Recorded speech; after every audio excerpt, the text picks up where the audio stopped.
Welcome to another episode of the Acceptable Accuracy Podcast. This is your host, Philip, and joining me today for this episode about the Badger Trekker are my two guest co-hosts, Kyle and Brent. Go ahead and say hello, guys. Hello, everybody. How you doing, boys? All right, so this episode is a long time in the making, something that we have been working for, the three of us, towards since, I don't know, when did we talk about doing this match? It was pretty early in the year, right? Like February timeframe? Yeah, probably. Maybe even earlier? When was our group chat made? That's actually a great question. Yeah, it was early on, but somebody, how do we find that though? Was it a YouTube video or something that we saw? Oh no, we were looking for like running guns, like Yeah. being those guys, and ended up seeing this one. Yeah.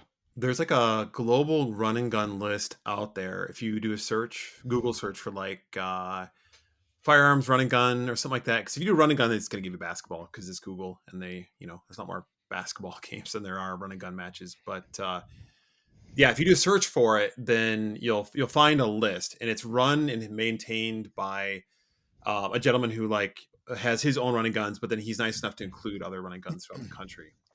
But I think the impetus of this and why we were looking at a different match was because Brent and I and a couple others do the Wolverine 5K every year, and our two other match buddies were unavailable to do the match this year, and we were kind of thinking about taking a break anyway. So at least for me, I needed the motivation to try to get into some shape, and this was it for me. But let's go over real quick what a run and gun is, and then I'm going to have Brent and Kyle kind of go over what makes the Badger Trekker unique.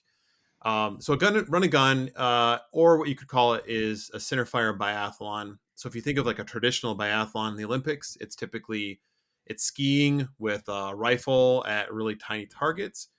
A centerfire biathlon is typically you're running and then from stage to stage, and you typically will carry some sort of carbine, whether it's an AR-15, an AK. We saw a guy this year, actually two guys with AUGs this year, and then a pistol as well.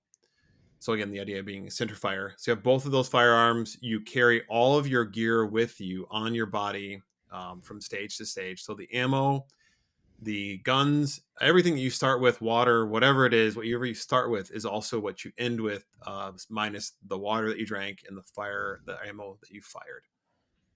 I think that pretty much covers it. And then running guns vary around the country too. Some will be kind of open where you're doing a lot more running. Some will also kind of be through the woods a little bit. But Brent and Kyle, and I guess we'll start off with Kyle. What kind of makes the Badger Trekker unique other than the fact that it's pretty much the only one in the Midwest? So, there is some in the Midwest. We've met a couple people that shoot down in Missouri, and I guess depending on what you define the Midwest, but Kentucky has a couple of them. That's fair. Northern Midwest. Northern U.S. Yeah, it's the only one within a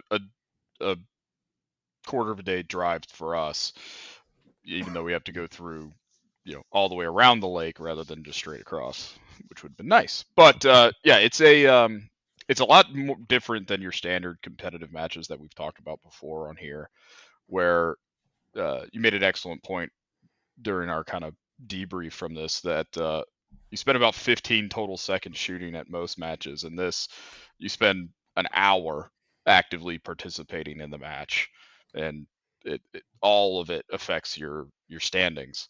So the all the stages are not necessarily something that would be too out of place at your standard 2-gun or even a 3-gun match or something like that. But the added element of the fatigue of carrying all your gear, going through the woods, elevation changes, and things like that definitely put a different, unique spin on this style of match. Definitely, and I do think that the compared to like a multi-gun or something that we would do like at a club level where we're not doing all this running, where we are in a squad.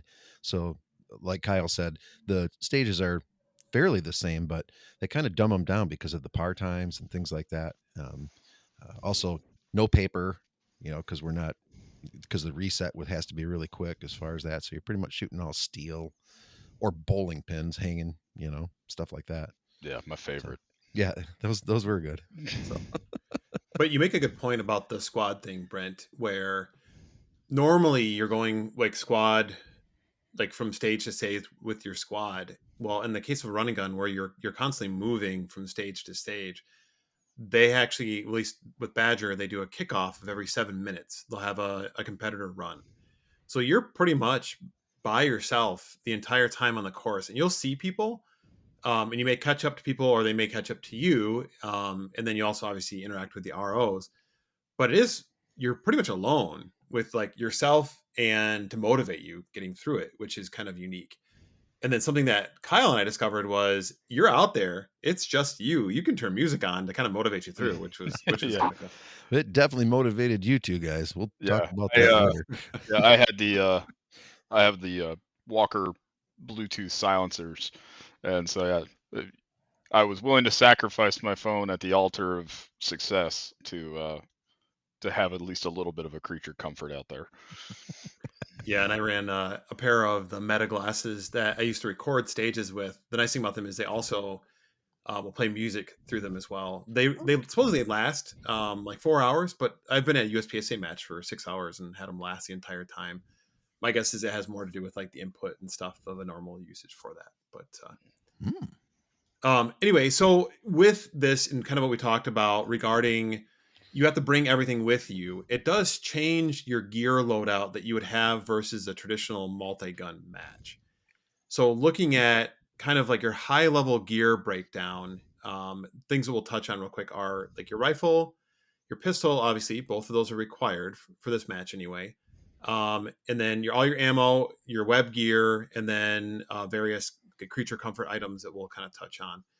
But Brent, real quick, what kind of rifle did you use this year for the Badger Trekker, and anything specific that kind of stood out to you that worked well or didn't work well? Oh man, um, rifle ran well, with the exception of the last stage, which I did find out the problem. Kyle will probably talk about that. Um, I did. I literally have one AR set up to run 3 gun matches. So 2x8 Bushnell scope on it, 16-inch barrel. You know those type of bells and whistles. I also run a uh, Holosun uh, offset sight on the side of it for the closer targets and things like that. And I've been able to manipulate a lot of really good anything from 3 yards to 500 meters. I'm pretty consistent with. You start getting past 500, and I start getting a little rocky. But this, like I'm saying, just ran what I have, and that there's always that thing: run what you brought, and I did. So it was a good time. But my gun's considerably heavier than what you guys were running, I believe, as far as I can't remember what you were running, Kyle, but I know Phil, you were running your shorty, right? Yeah, So I ran a actually I initially was going to run I have a 14 and a half pin and welded that I was going to run just because it's a DI gun versus my 11 and a half, which is a piston gun. It has a little extra weight in the front. And actually had like a 1-6 with a top dot on it. And I was like, oh, I'm going to run this. It seems like a perfect setup, but I hadn't really shot it a lot. And I'm really kind of falling in love with the dot that I have. It actually has a built-in BDC. It's a Romeo dot that has a built-in BDC, and then I have a 5x magnifier behind it. mhm. I actually kind of love that setup, and having the shorter rifle, at least for me, because there were some stages which we'll get into later where you're like going in and out of like pallets and stuff, like stepping through things. That having a little bit shorter rifle, I think, was kind of handy, especially with like the obstacles too throughout the course. Oh yeah. But that's the kind of thing I wish I would point out was just the length of my rifle. And I did remove. I had a laser aiming device on it for shooting under nods, and I did take off just because I was a little worried about getting beat up. Number one, and there's just extra weight on the front end of the Yeah, gun. I did. I usually run a white light on a lot of my stuff, but lately, the last few matches, I mean, you're running in the daylight. It's like, yeah, it looks cool on there, but boy, you're in trouble when you run up to a VTAC and you're like, my gun won't fit through this hole. Yeah, So yeah, it's been off for exactly. a while. It's been off since last zombie, actually. So Yeah, the one thing I will add though is, and Kyle kind of brought this up when we were talking about it, was I ran a like a vertical foregrip on mine, just because SBR it actually has a bit of an angle but it was really nice to be able to jam that into a lot of, 'cause you're shooting off a lot of different like barricades or a couple of VTACs, a couple other different materials, which again we'll touch on as we get into the stages. But having that to brace up against stuff was actually really, really beneficial. I'm glad I used to have a different one, and this one's a little bit longer, and it so it kind of really helps stick in against barricades to get a good shooting position. Kyle, anything specific about your rifle setup that you want to call out that worked well or didn't work well? Yeah, I mean, I just ran my normal Franken build that I've had for probably over 10 years now, set up for competition shooting, and yeah, just the point on the hand stop that I have up front being vital for some of those those 300-yard shots we were taking, and having a very slick hand guard to be able to get in and out of VTAC barricades was advantageous. One particular stage would have been nice to have maybe a shorter barrel rather than the 16-inch, but didn't hang me up too bad. So Yeah, and it's hard to go long with or wrong with the 16 too, just because it's such a standard length for just about everything. We only got out to 300 in this match, but with things like zombie where you're hitting 500 and your ballistics look a lot better than mine do. So, yeah. And then for pistol, I guess Kyle, I'll kick it right back to you. What did you use for Yeah. a pistol this year? I just use my Glock 17 MOS. It's my go-to gun for kind of these more rough and tumble competition stuff. A little more durable than my Sig 320. But yeah, I had a catastrophic failure with it at the last USPSA match. Sheared off the optic screws, but a good friend of mine was able to get that drilled out, and I got it back up and zeroed right before we went, and it worked out fine for me. Except for the pistol challenge. Yeah, well, we didn't talk Sorry, about sorry. that. I'm totally convinced that's why you pulled off the times or the shooting that you did, because you were pissed about the pistol I was so thing, angry. and you put it together. We'll of course talk about that later too, but yes. Yeah, I was thinking about that optic too being sheared off, and you never want that to happen in the middle of a match, right? Yeah. Now, Kyle just continued the stage and then he switched out to a different pistol that was similar. But can you imagine having that happen during Oh yeah. the like Badger? Not only are you having to deal with now shooting irons the rest of the match, which I'm sure you would do just fine with Kyle, but what do you do with that optic? You have to like shove it into a pack or a pocket or something. Well, depending on the stage, would you even be able to find it? That's true. Exactly. Is it just gone forever? What happens if you lose it on the trail? You know what I'm Yeah. saying? And I know Yeah. most of us have holsters that wouldn't probably allow that, but yeah, you're right, man. It'd be Yeah. tough. That One of those, stage yeah. 2 or stage 5, I don't think you would have found Oh, that again. Yeah, probably I not. was thinking about the mud. It would have been gone. And then Brent, what did you shoot? Well, For pistol? I'm another follower of like what Kyle's doing. I shoot a Glock 17. Is it a Gen 3? Yeah, I think it's a Gen 3. I run a Holosun comp sight on top of it. Love it, and she performed flawlessly. That's really actually really good to hear. I know you've had some challenges in the past. I think you kind of worked it out, what was going on, but glad to hear that everything worked well with it. I ran a Smith & Wesson competitor, which I literally run for everything. I really like the gun. I've got holsters set up for both USPSAs and then holsters set up for any kind of like more rigorous shooting, which requires some better retention. Earlier in the year, I was having some challenges with the pistol, and I think honestly it was to do with having sweaty hands and like not being able to engage the trigger safety mechanism properly. But I didn't have any problems this match at all. I actually ran flawlessly as well. I had a similar incident with a previous Smith & Wesson where I had the optic shear off as well. So I've actually switched over to I'm not sure how the MOSs are set up, but the Smith & Wesson uses a plastic plate, and they have like a little bit of a gap between the optic and the front like metal of the gun. So I bought a third party metal bracket that actually came with US made screws to help like a little higher quality, and that helps it kind of nestle the optic in so there's less like shock back and forth. And that ran flawlessly as well too. Do you have an adapter plate on yours, Kyle, or are you mountain? Yeah, mine's the MOS series, so I just have the Glock factory MOS plate on mine. Okay. Definitely something I'm looking at in the near future if I wasn't so crushed with time uh, with the Badger after that USPSA match that was sheared off. Uh, I would have gone through a third party that maybe fits a little bit better, or doesn't use the finest Chinese pot metal screws they can buy. Yeah, I always find it funny because you get these companies that make these really quality pistols. Like Glock is known, like they probably make the most reliable pistols in the world. Like I would say, historically, that's probably a stand. Like this, it is the standard, right? But then Smith and Wesson does the same thing that Glock does. They just include these cheap screws in them. Like it's like the amount of work and wrenching that happens on it every time you fire is Mm-hmm. Yeah. yeah. Anyway, So Phil, yeah. what nylon were you running? Belt and chest rig. Yeah. So knowing that years previous this match was really hot, I was trying to figure out how to get around wearing a chest rig, but I couldn't make the math work for the amount of ammo that I wanted to carry. So I did run a chest rig, nothing special, just unobtainium. It's like a low visibility. I use it for zombie, and it was comfortable, so I used that. Um, and then for belt, just a core belt with the holster.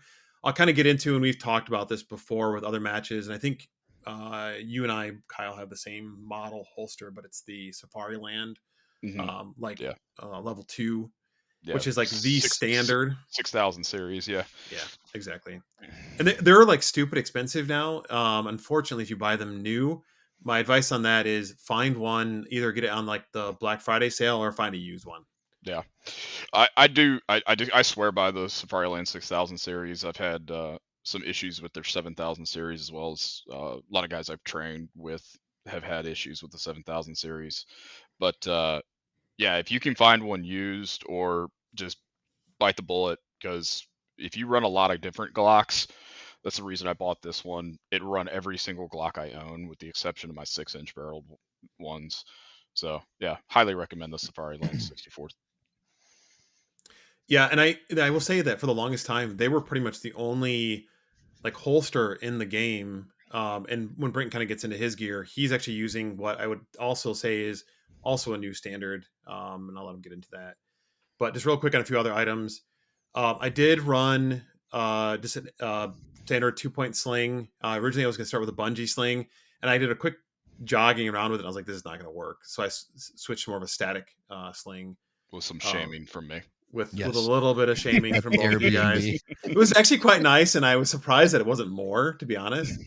But that was actually the right call. So, and actually, that was is a Magpul one, and that one extends in and out really quick, just the way that they have it set up. So I was actually glad to have that, because I would switch while running. I would switch positions every like maybe 5 minutes or so, just to stay comfortable, and it was adjusted really quick.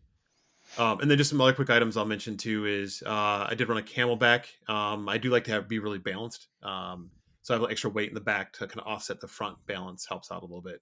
Especially getting a little older in age, the back gets a little stiff. So it's nice to have that. And then one thing that shout out to Brent provided, he bought a bunch of these. What were they, Brent? Like headbands, but they were like, Oh, yeah. yeah. They were whisking headbands, but they also had a I don't even know what you call it, like a rubber line in them, so that it would move everything to past your temple. So anything that came down on your forehead would get shifted out and drop down past the outside of your eyes, and it wouldn't go down to your glasses and things like that. So They work really good for swatting mosquitoes too. yeah. I honestly, it was funny because I was like, I took it from Brent, I put it on, and I was like, man, I kind of put a little pressure in my head. I have a big noggin. So I was putting a little bit of pressure in my head, and I was like, I don't know if the pressure is worth it. But as soon as I got out of stage 1 and I'm running through the field, the sweat just started coming down, and I was like, nope. Yep. So I quickly, like, while I'm running, so I put it in my back pocket, and of course it's all covered by my belt and mag holsters and stuff.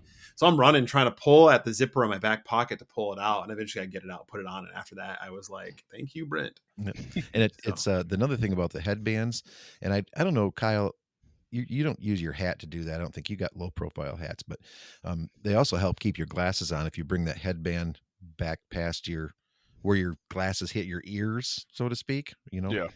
So it'll hold that on there, and it's one of the reasons. Of course, I actually run a GoPro head camera strap, so it doesn't really matter. I kind of look like a geek when I'm out there anyway, but I get to shoot good film. Yes. They Yeah. always What have were the you running great footage. for nylon, Kyle?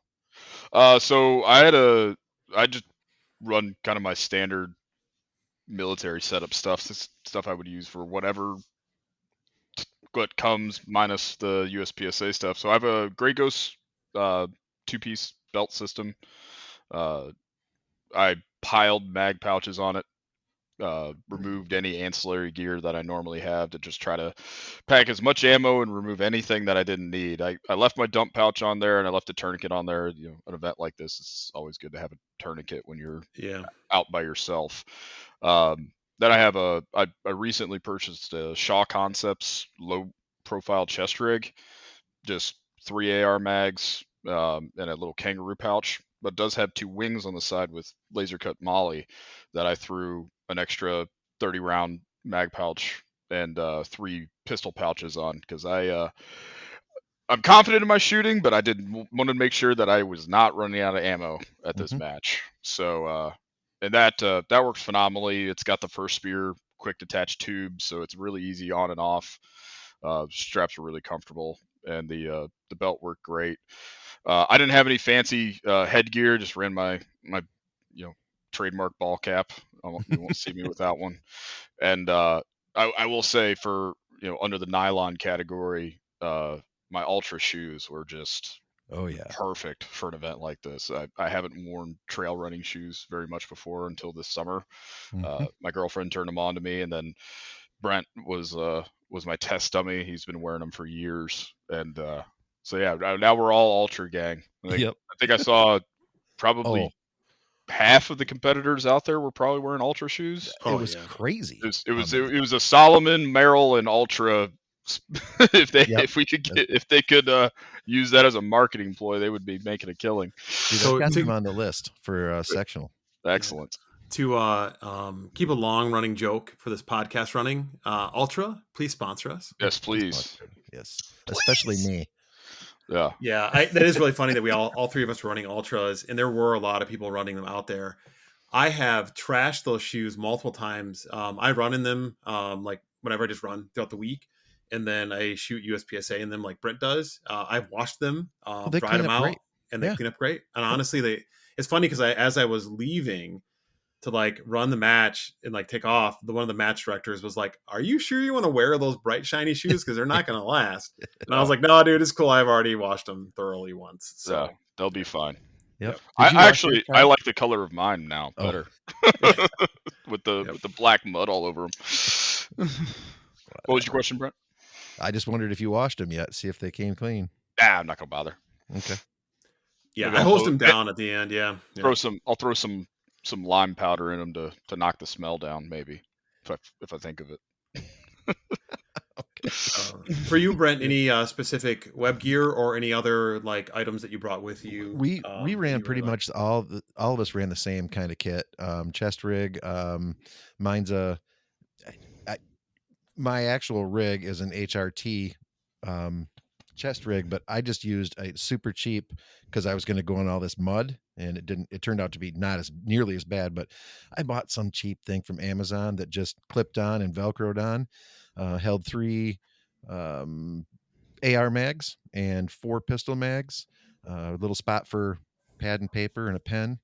My belt, I actually cannibalized one of my very old belts that I had from way back when, and put another AR mag pouch on it and a pistol pouch on it. Slap my Alien Gear level 3. I don't know, what is that thing? You know what it is? Rapid Force. That's what it is. Yeah. The Rapid Force holster on there. Stuck my gun in it, and I didn't carry any water. Kyle, did you carry water? No, I didn't. That's one thing I wanted to touch on. That I wish I had at least a small amount of water with me. It's something I'm gonna be researching on my next contract run.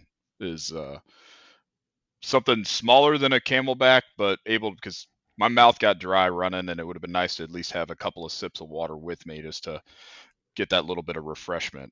It's a short enough run that hydration I don't think was a concern. We did pretty good at hydrating before and after. Yeah, we did. You guys have no idea how many times I gotta pee. I gotta pee. Yeah. I think we got our frequent flyer miles at that Porta John next to the parking area, but Yeah, just something a little bit extra water would have been nice, but it wasn't. It was more of a comfort item rather than a necessary thing. But Sure. the weather was definitely in our favor. If it had been the Oh, the initial projected 85, 90 degrees, I would have definitely been running with a Camelback. yep. Yep. Me too. 100%. Yeah, So and for those listening, it was, I think we got to maybe 73 that day was the high. Hmm. And it was like partially cloudy. We actually, the three of us, when we with chance ran, of mosquitoes. with a Yeah. high chance of mosquitoes. When we ran, we actually ran, I think, at the hottest time during the run itself, We did. because it was like cloudy all morning, like, and then it kind of, the sun started coming out, and then it was like mostly sun, and then we ran into clouds at about 73. I'm not complaining at all though, Oh, because it couldn't have it been was more gorgeous. Yep, perfect weather. yep. Yep. And then I think you guys both wore pants for the run. Is Yeah. that right? Yeah. And Just I Costco hiking pants. Amazon hiking pants. Yep. I had Costco shorts on. So Costco, please sponsor us? Question mark. Amazon, don't Yeah. bother. Yeah. Yeah. I want to give Pseudo Actual a huge shout out for his suggestion on the long sleeve hooded sun shirt that he Mhm. wore at his e-bike run and gun a few months back, because that shirt was awesome for this match. I didn't notice any of the brambles or the prickers, and the hood kept my rifle sling off my neck. It was great. So thank you, Pseudo. Yeah. No, if you're ever looking for like a channel, his YouTube channel, he does a really good job of gear breakdown and match breakdown, and dude's a beast. Usually finishing pretty high, both for the run and for the shooting as well. So Yeah, I'm glad he he didn't does it show in up for this Texas one. too. I know. Okay, so let's kind of start breaking down the match here real quick. Now that we've gotten through gear, which tends to be the people's favorite thing, gear, and then talking about obviously the stages as well. So we're kind of going to break it down between like we're going to treat the run almost as like a stage in of itself. Kind of talk about that, how the run looked like, what the obstacles were, that kind of stuff. But we opted to do, so the Badger Trekker is a 5K and a 10K, because this was our first, for all of us, was our first like true running gun. Britt and I had done Wolverine 5K in the past, but that's more of a like bushwhacking orienteering thing where you're not running because you literally can't. It's not possible. Where this one you do have the opportunity to run if you choose to, but there's 5K and 10K, and I chose to do 5K personally just because I was like, I've never done this before. I had been running 5Ks throughout the week just to get used to it. Maybe next year I'll do the 10K, but yeah, any thoughts on that? You guys ever consider doing the 10K, or was it pretty much right off 5K for sure off the bat? I've hated running since I could walk, so absolutely not. That's fair.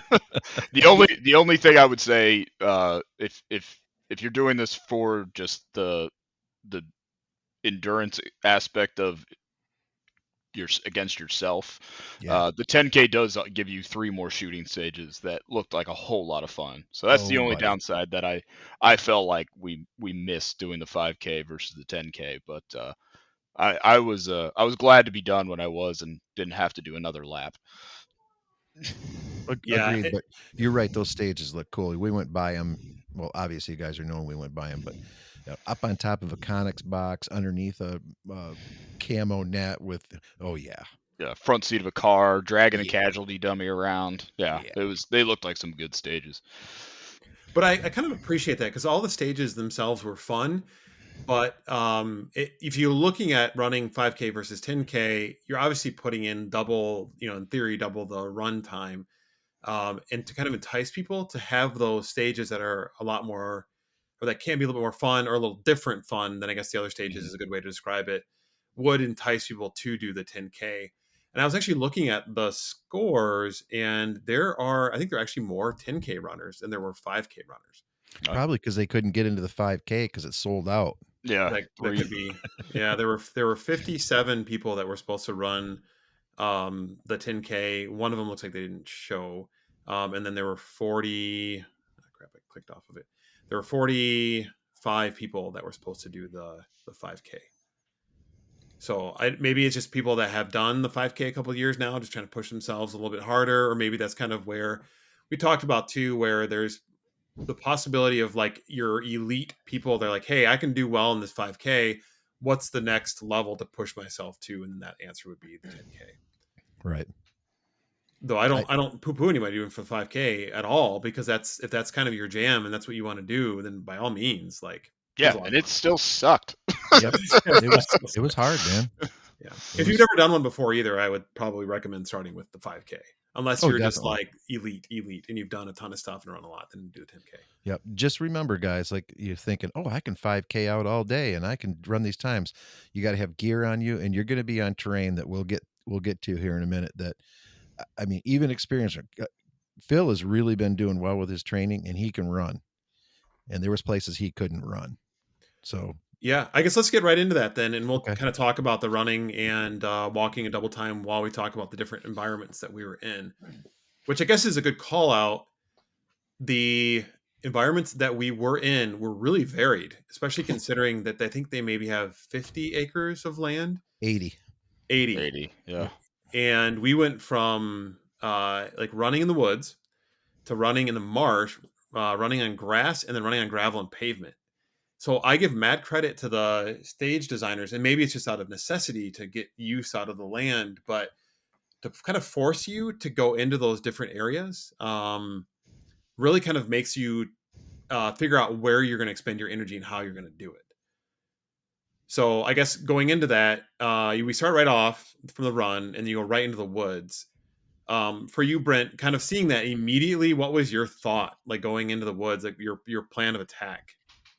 Yeah, my plan of attack is to run literally. Well, I don't run. I'm still in that. Yeah. So the double time that I would do that did pay off for me, and I could do it wherever I wanted to, as far as like where it was possible. I am a guy that does have a replaced knee. Does look like I'm probably going to have the other one replaced. So I'm dealing with a little bit of instability, and just wanted to make sure that I didn't, for lack of better terms, fold myself up into a pretzel on one of these things. So on the pavement, on the gravel, yep, double time. I could get after that. But hitting those trails where there's ruts, grass, um, rocks, things like that, I'm going to move quickly, but I need to make sure that I place my feet in really good spots. That's not going to, hyperextend a knee, bend a knee, get me in trouble on my balance and things like that. So once I hit that trail, like Phil's saying, we went across the cement on the start, hit that trail, good fast walk. As soon as I got out on the grass trail that was opened up with the brush hog, I was able to double time again. But when I was in the woods, yeah, I didn't. There wasn't a lot of I walked as quickly as I could, put it that way. Yeah. I mean, and Brent says trails, and trails is a little, I would say, through the woods is a little bit genuine or generous.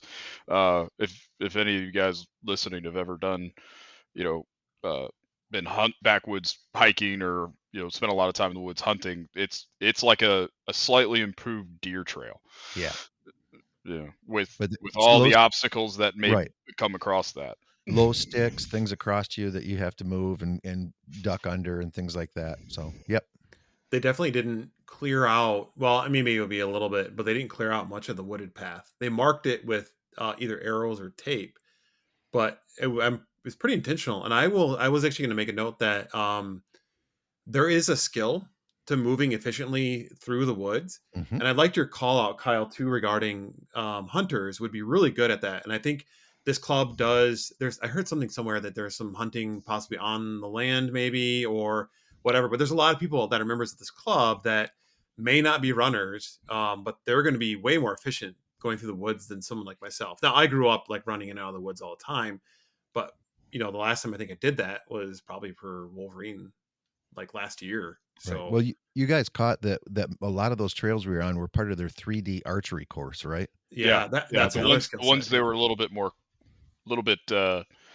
less grabby. Right. So that's for sure like a skill set, right? Is moving through the woods and moving through it efficiently. And I think a lot of guys picked up some pretty good time in there. There is a little bit of advantage, I think, being a little bit smaller because you can kind of get in and out. I guess Yeah. if you're bigger, then you're more likely to like just plow through stuff. So I guess there's an advantage there. If you're taller, you can crawl over like logs and stuff. Which I guess it brings us to our first. I think it was the first obstacle, that fallen tree, Kyle. Yeah. Is that right? Yeah, so like we said, these trails were improved, but barely. which is a nice, which is, like I said, is a great aspect of it. But they had obstacles like over the course of the running track that you were on, and the first obstacle is a double deadfall tree, uh, that's probably 100 years old. I'm about a 6 foot tall guy, and that part of that log came up to my, just under my chest rig. So you were climbing over that tree, not just jumping over it. And there was a slightly smaller branch that protruded in front of it. Thank God. Yeah, so my climbing was more bounce up on top of that and then Spider-Man crawl across it and just hopefully gracefully fall over to the other side. And but I think I actually got more dirty doing that than I did anything else. I Just did too. crawling over that big log. The second time I went over it, I made sure I had my gloves on, and I made sure that I backed my rifle. Where were you guys running your rifle when you went over that? I ran just about the entire course with the rifle muzzle up on my back. Okay. It just seemed to get my arms the most freedom to help me keep my momentum and move trees and shrubs and vines out of my face and not grab me. But yeah, that back carry seemed to work the best, and Yeah. I liked the big boy rules where, hey, we clear your rifle before and after you shoot a stage, and you're as long as you're not running around pointing it at people, it's we all know it's an unloaded rifle, so Right. we were able to carry it as needed. Right. What about you, Phil? How'd you run most of it? I alternated from having it in front and on back. Me too. Just because, again, like with like getting a little older, the Mets having some back issues, which honestly didn't really come out during this match. Ibuprofen really helped. Sponsor us, ibuprofen. Ibuprofen, please sponsor us. Yeah. Tylenol, please. I like Pfizer. this exactly where my brain went. Skeptical accuracy brought to you by Pfizer. That's right. Please no. Please no. I was actually, so I think the first time I went over, I had my rifle in front of me. Yep. And one of my concerns actually throughout the match, and I would check periodically, was getting stuff like jammed into the my muzzle of my rifle. So I was constantly checking that to make sure it was clear before I run into a stage. And I didn't actually have any issues with it, which I was considering the mud and the down tree and everything else, the reeds and all that stuff that you're going in and out of. I was actually pretty impressed that I did not have any issues with stuff getting stuck in the muzzle of the firearm. No, you have a 3-prong flash hider. I do. Yep. For your silencer for that, right? That's correct. Yep. Yeah, that's one thing that I like having the enclosed tines on those. I'm pretty much married to the dead air models, but I run a Surefire Pro comp on my rifle, and I like that because I've buried that break a few times and stuff, and having that good standoff distance from the muzzle to the end of that break has probably kept that break alive a few times. Yeah, Silencer Co. came out with a year after I put that on there. They came out with another that has an enclosed flash hider. So I may someday switch there, but I've got mine locked on there really well with I forget what it's called, the material that I use on there. Roxette. You'd really have to heat that up, and I don't think I actually have the tools to heat up enough to be able to get it off. Pot of boiling water. That's not a bad idea. Dissolves it all.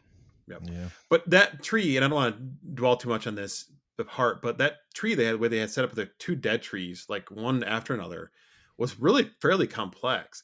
Yep. And it makes you think of how you would navigate going through the woods. And again, if you're a hunter, you may maybe spend some time going around it. We had to go over it because they were like, look, if you're going around the course of fire or the course of running course, and we put you into an obstacle, chances are it was intentional. Yeah. So I wanted to make sure, I'm there to experience the whole thing and not trying to cheat the course. So all 3 of us, sounds like, went over the whole thing. And honestly, I don't know if there was a good way to get around it. No. I took a look around. My first interaction with that, I actually ran up behind a 10K runner, and he was navigating that log before I was, and I kind of just took a second to look around to see if there's any way to get around it. And honestly, I think you would have been worse off. There were just vines and brambles patches all around that tree. So I think you would have been in more trouble trying to cheat than if just going right through it. Absolutely. The first time I went over it, I had the rifle out in front of me. I predominantly wanted my rifle out in front of me because of how it moves and how it nests and how I can move with it. The second time I went over that, she definitely went to my back, and I went over it much better. Yeah. And I had my gloves on. So Yeah, I brought gloves. I should have worn gloves. Did you? I didn't wear gloves. You didn't lose them, did you? Never used them once. But did you? I was actually concerned that I had lost them Right. when we got back to our Airbnb. I was like, did I even have those after I got done? I didn't even look. But no, they all stayed on. But yeah, I never bothered to put them on. Excellent. What's our next one, man? Yeah, so I guess we'll kind of hit on obstacles here real quick, but we mentioned that there's like woods and marsh and grass and all that stuff, right? So they also, one of the obstacles they had this year was this like a climbing wall, I guess, Yeah, like a short climbing wall. Yeah, an improvised climbing wall. Anybody that's been in the military recognizes those A-frame ladder obstacles, and instead of it being a ladder on both sides, it's a 3/4 inch plywood on one side with those climbing gym rock wall studs on it, and so you had to climb that up and over. And again, if you tried to cheat that and go around, you probably would have ended up chest deep in marsh. Yeah, it was funny the first time I went over it. As I'm working my way over, I realized that there was a lady with a camera sitting on the other side, taking my photo. I was like, "This is going to be the most inelegant photo of her entire batch." This like super like tall 6 foot stretch guy trying to 6'6" trying to get over this barricade. I'm so grateful that didn't happen on my first run, because I about wishboned myself on the top of that thing. Because there's like, if you think of like the way that it's set up, like an A frame, like you're saying, there's a gap between like the plywood on the front and then like the rungs in the back that you have to get off. And I'm pretty sure that I almost put my knee right through that hole. Yeah, that would have been a bad day. Yeah, it was. Yeah, I did not navigate it well my first time, and I was angry and grateful for a second crack at it on my second loop. Yep. That's something good to call out too real quick, is that you do run this at the 5K, you run this 2 loops. I think maybe we mentioned it earlier, but so you are running all the obstacles twice as you go through. Right. And we, the thing we didn't cover is in that 2 loops, you shoot stages 1, 2, and 3 in your first loop, and 3, 4, 4, 5, 6. 4, 5, 6 on your second loop. Yeah. Counting's not really a strong. They're not like your, again, this match is a little different than your standard just 2-gun or action pistol match, where the stages aren't in sequential order. So huge shout out to the ROs, because all you had to do as a competitor was to run near somebody with a blaze orange match shirt on, hold up how many fingers of the stage that you needed to go to, and they're just going to point with you. I actually had one guy that ran with me to make sure that I didn't stop at the stage 8 that was before stage 1. So he made sure I was getting to where I needed to go, and that seemed to be the overarching sentiment from the ROs, was get these competitors to finish the match. And they did not want any. They wanted to avoid as many DNFs on stages and DNFs for the runs as possible. Mm-hmm. So huge shout out to those guys for their absolutely. volunteer work that they did there. They were great. A very this is our only running gun that the 3 of us have done. But I've heard that most of the running guns are similar, but this one seems to err on the side of having way more ROs than other matches, just because it sounds like they have a really great community. They have people come out from Tennessee. The club itself had a ton of people. They had family members that were helping. And having those blaze orange shirts, like when you're tired, you're like, who do I look to? Where am I going? And it was always, there was somebody there that you needed to help guide you. Yep. So really newbie friendly. So if you're in the Midwest, you're looking for a first time, this match would be highly recommended. I wouldn't recommend it because I don't want you to sign up so that I can sign up. Yeah. No, don't go. This is sign up. Sign up for the 10K. Don't 10K. Sign up for the 5K. Yeah, sign up for the 10K. Right. Yeah. This match sold out in 4 minutes. Yeah. So don't say that. You got plenty of time. Yeah. Yeah. No, I'm sorry. You get an hour to sign up. Yeah. You got hours. Sign up maybe the next day. It'll be fine. Yeah, that's a good idea, Kyle. No problem. Yeah. So the third kind of man-made obstacle that you had to come across was a cattle gate. Mhm. And the photos that they posted online, they did post some teasers of what the course was going to look like, and one of them was when they were constructing this cattle gate, and I was terrified of this. I've been jumping cattle gates since I was a kid, but it looked like they had just zip tied this between two trees, and I was like, I am going to die trying to climb over this thing if it is not solid in place. And luckily, when we got up to it for the first time, they did have a T post sunk probably 4 feet into the ground that they had zip tied and then put duct taped looked like a towel on top of it so you didn't spear yourself trying to get over it. But it was on a this uphill portion of the stage of the run that was Yeah. fairly steep, and then it was also kind of leaned back as you climbed up, so it was a little bit treacherous. But I just went full send on my second time, and I basically jumped that fence, and again, elegantly, gracefully fell on the other side, and got some good feedback from the guy behind me. So Yeah, I came at that thing, and I came as I was going around the 5K course. The 5K, like right around the same time, meshed back up with the 10K loop. And there was a guy that came in like pretty much the same time. He was like just behind me, like literally on my heels. And as I'm coming up to it, this guy clearly has been doing this before. So I slowed down. I was like, dude, go ahead. And he was quite a bit lighter than I was. So because I was more curious how he was going to get over this gate. So I watched him do it because I'm looking at those zip ties like, dude, I'm like 235. I'm gonna break those puppies. But I was like, well, other people have been running this all day. I watched him just like jump over it like nothing. So yeah, it was pretty solid. Yep. And then That was the easy one. they so once you made your second lap, on your second lap, you ran down the road towards the gate, which you had to touch on the first lap, touch the gate that entered the range, and then run back to do start stage 4. When you went to stage 5, you ran to the gate, but instead of touching the gate, you actually turned off the road, had to climb over some, about knee-high concrete walls, which doesn't sound like a big deal until you're, 2.5 miles into a 3-mile trek. And that's when the really fun woods part began. That's the bush right there. The bush, the Yeah, hills, the slippery. It was yeah, awful. and that's where if you weren't careful, you were running the last third of that course with wet feet. And I got a little bit wet and just said, well, I can't get any wetter, and I just slopped through the slopped through the creek for about 20 yards before I found some more high ground, and then I passed Phil going the other way, letting me know how muddy I was about to get on stage 5. Yep. yeah, I left before Kyle, and then going through and actually going throughout, I got lost. It was the only time I really kind of got lost, and it wasn't like lost. But I couldn't like really find the path, and I was like, I saw like the yellow tape and stuff. I was like, man, how did I mess this up as I was coming back through? So I think went off a little bit. I don't think it cost me a whole lot of time, like maybe 20 seconds.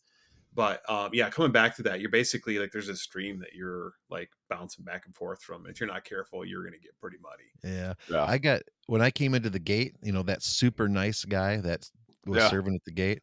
Um, I don't know if he just assumed that I was 10K or whatever, but I came to the gate the second time, touched it, and he goes, "Okay, right through there," and he sent me right up through stage 8. I Huh? got up there, and the guy's like, one of the guys said, he remembered me. He goes, "You're a 5, right?" And I said, "Yes, sir." And he goes, "You got to go back that way." Oh no. I was Yeah. heading, dude. I was heading out the gravel road. Oh no. So, and then when I got back in there, I did the same thing, Phil, 15, 20 minutes of what the heck? Where am I supposed to go? And there was yellow. They gamed us. There was yellow All tape over the on the other place. side of Yeah. that creek. Oh Yeah. yeah. They So it was they wanted you, fun. if you weren't a good woodsman, you were going to be crossing that creek 4 or 5 times chasing yellow flags. 3 for me. 3. Yeah. Yep. Yeah. And then I was like, okay, this is not where it's at. So it But was great. That was a great path. I mean, they did yeah. a fantastic job. Yeah. So kind of wrapping up the running portion of this, I personally I ran most of it when it was like anything that was open woods that wasn't going to have like overhead like foliage. I ran pretty much all of that And then anything that was grass, open grass, I ran, and then like the gravel and paved areas, obviously ran those. Yeah, But obviously. Yeah. well, sorry, yeah. Sorry, that sounds weird, but anyway, because they're easier to run, I guess is the point, Right. right? Yeah, Right. you physically could run on them Yes. versus some of the Yeah. some of the stage. And You we'll would crack think, this one, Kyle, because like so when they talk about this path, so there were some that were pretty, let's say, firm. There was some that were very wavy, I'm gonna call it. So yeah, it's up and down. Like you couldn't drive a UTV through there, No. yeah, fast at all. yeah. There was And some undulating mud that thank you you, were walking. undulating. Yeah, I Yes. that like you that were word. walking through. And it was squishy. Squishy. And Yeah, there was long grass, although it was cut, there was still long grass laying on it. For me, with the whole knee thing, I wasn't yeah. about any of that. One bad trip, and then somebody's coming out there to get me with a stretcher, and I don't Yeah, need that. yeah. I made it about 10 yards into that Me too. when they because you know a large about probably about a third of this course is what you would expect to be like a farmer's path to his field, Yep. and then you cut off that heading back towards the main assembly area, and that's where you're in a marsh, and Yep. there by the grace of God go we that it wasn't covered in water because it was you could definitely tell that area is underwater regularly and Yep. the Looking at the trees and stuff. Yes. yeah and I made it about 10 yards. I ran my first leg. I ran that whole grass area and I got about 10 yards into that pathway there and I said I'm gonna end up on a rolled ankle or a hyperextended knee, so I just quick timed it through that Yep. spot on the first and second stretches. Yeah, I did the same as well too. And I think I was thinking about this afterward. You mentioned the rolled ankle, that's always a risk, but I think your like super elite athletes like that would be able to potentially run through that section. That's where they're getting a lot of their Yeah, time through Oh, that sure. because yeah, the rest of us, like regular humans, are we're going quickly through there, but we're definitely not running it because it zaps your energy really quick. the word is So fat, Phil. The word is fat. so I I'm think any of us fluffy. qualifying Yeah, this. And so yeah, extra insulation. yeah, yeah, yeah, So going through that again because you're expending so much energy and like Kyle realized too as soon as you hit that going like 10 yards in you're like all right I'm expending a ton of energy on this section where I'm going to burn all the energy and should be saving it for the areas that I can run. hmm So I think it's a big balance, right? So they use the land that they have to the advantage of making this course unique and it's not just running on like a dirt path the whole time, yeah, Hmm. right? yeah, So there are definitely you have to make a decision where you want to expend your energy at best, right? So obviously expending it running on a firmer ground, you're going to get a lot further faster with like your lower heart rate. yeah. So that was the one thing we didn't cover in gear, and I think all of us ran some sort of smart watch to keep track of that. hmm And I actually, when I hit that marsh and I was going and I couldn't move, I saw my heart rate spike, and I was like, I knew immediately that I was using way too much energy, and I slowed down and brought my heart rate more manageable as a result. hmm So that's almost I wouldn't say it's required gear, but if you I mean I'm sure if you're a really great super athlete and you know your body really well, you don't need it. But for people that don't normally do this kind of running through that type of underground or ground, having a heart rate monitor to keep track of that stuff is really pretty important, I would say. Yeah, it was definitely a helpful thing to I used it mostly to keep track of my pace to make sure that I knew going into this that I wasn't in the best shape to be super competitive at a match like this.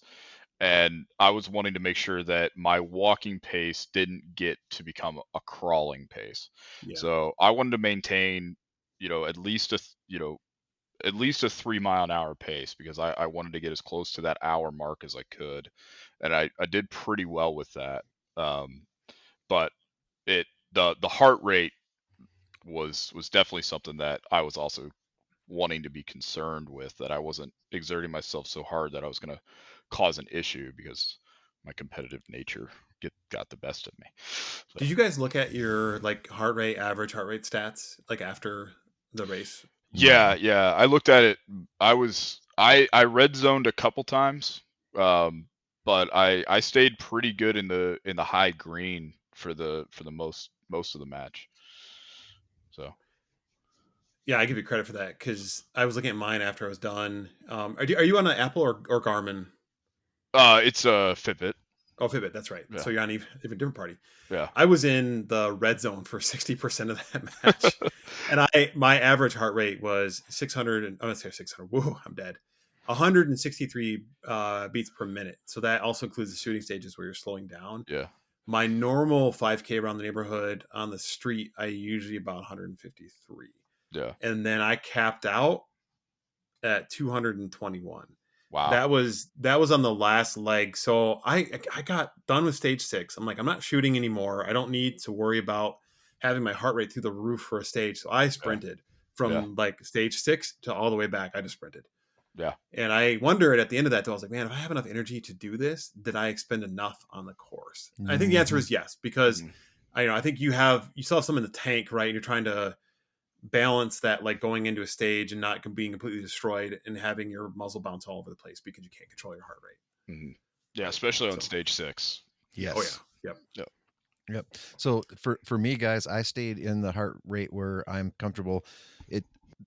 The hard part for me is that I have to be doing other things besides just moving to get my heart rate up, in those higher levels, because I can't move as quick just because of not Mhm. being able to move.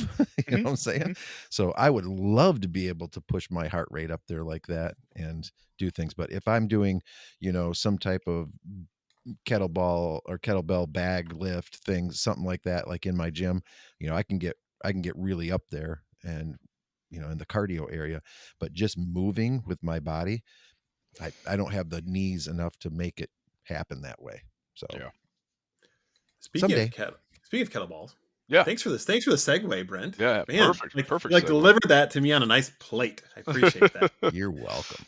So let's kind of jump into the shooting stages. The first stage was stage 1, which was called the kettlebell shuffle. Yeah. Brent, let's have you break this one down for us if you don't mind. Quick And, note. yeah, Kettleball must be a colloquial term because I've yeah, always because heard it always called kettlebell, right? They're kettlebells. Yeah. they're Yeah, bells. Yeah. Yeah. yeah, So yeah. and I and I copied and pasted the name from practice score, so Yeah. that's what yeah. they called it. Yep. Yeah. And it's good enough. So this Yeah. is an easy one, guys. You show up. There's 2 tables. What are they? Uh, Yeah. Waist 10 height. Waist Yeah, height. waist Yeah. height, but how or knee far away height were for they? me. Like Yep. Yeah. Knee height for 25 Phil. feet away from each other? Knee height for you dork. Yeah. Yeah. 25 feet, 10 Yep. yards. Yeah. Something Yeah, like that's all that. right. Yep. The first table is going to be your rifle portion of it. There's 3 bowling pins hanging from lines. And the second table is going to be your pistol. And there's 2 steel targets. I don't know. I don't even know the distances. One was closer than the other, but Yeah. It's probably 10 and 15. probably something like that. So you start at the rifle area. Your rifle is safe on the table. You sprint, pick up the kettlebells, bring them back to the rifle, make your rifle ready, shoot two of the bowling balls, safe your rifle, go carry the kettlebells back to your pistol, get your pistol up, one on each of those steel, set your pistol down on the table, bring the kettlebells back to the rifle. You do that in an iteration of 12 rounds. Yeah. And Yeah. so it So was, you're back and forth 6 times. yeah, 6 times. It was easy from the standpoint of this is a stage where the guy that is really fast on his feet is going to make up a lot of time. Yeah. The kettlebells weren't heavy, they weren't crazy. Mhm. So it was a good stage. But once again, like we were talking earlier, not a normal stage that you'd see at a multi-gun. You'd have a lot more targets and things like Yeah. that because you'd be there with your squad but Yeah. it's not how it is. And the use of hanging bowling pins was pretty Great. prevalent. I mean, we had Yeah. that 2-3 stages. We had it on the VTAC and Yeah, so 2 stages, stage 1 yeah, and 2 stage stages. Yep. 4. Yep. And the interesting aspect of that is you essentially are doing, backwoods moving targets, because the first time you crank a rifle round into that thing, Right. if you're not Especially you. super slow on your feet coming back to that stage after shooting pistol, 2 of those targets are still moving. Right. And that accounted for, I didn't miss a lot of my shots on this match, but that accounted for one of my missed shots. Was trying to quickly get my first round off, and yeah, it juked me. But yeah, it was a great stage. A lot of the stages utilize pretty small pistol steel, which I like. You're not just dumping rounds into full size silhouettes. You're shooting poppers and 6-inch gongs and 8-inch gongs and things like that. So they do have some more easy shots, but usually they're from a more of an interesting position. Sure. But yeah, it was a great stage. One of the other interesting things too that when I saw it, I was like, oh, that's fun. They had 2 different weight kettlebells. Yeah. Yeah. And if you were thinking about it logically, you would pick up the lighter one with your dominant hand. Yeah, right? I figured that out halfway through my stage. Yeah, exactly.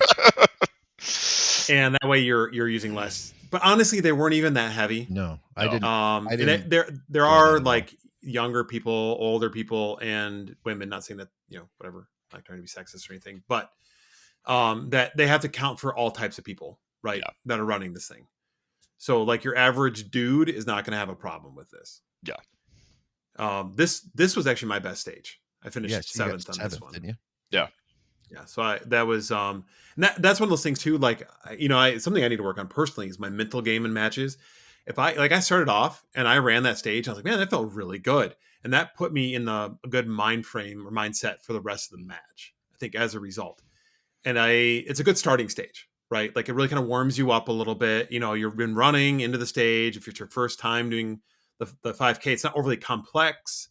They call your hits. That was another thing that was really prevalent on all of these stages. Mm-hmm. That really helps because sometimes when you're shooting at those bowling pins, especially on the VTech one later, we'll talk about, it was hard to tell if you're hitting it. I'm like, man, I didn't think I hit that. But I called it. Like 2 guys called it. I'm like, sweet, moving on. Yeah, you hear that hit and you just move on to the next target or get moving. And talking about the mental game on this, this stage and the VTech stage that we'll get into were 2 that required pretty quick feet.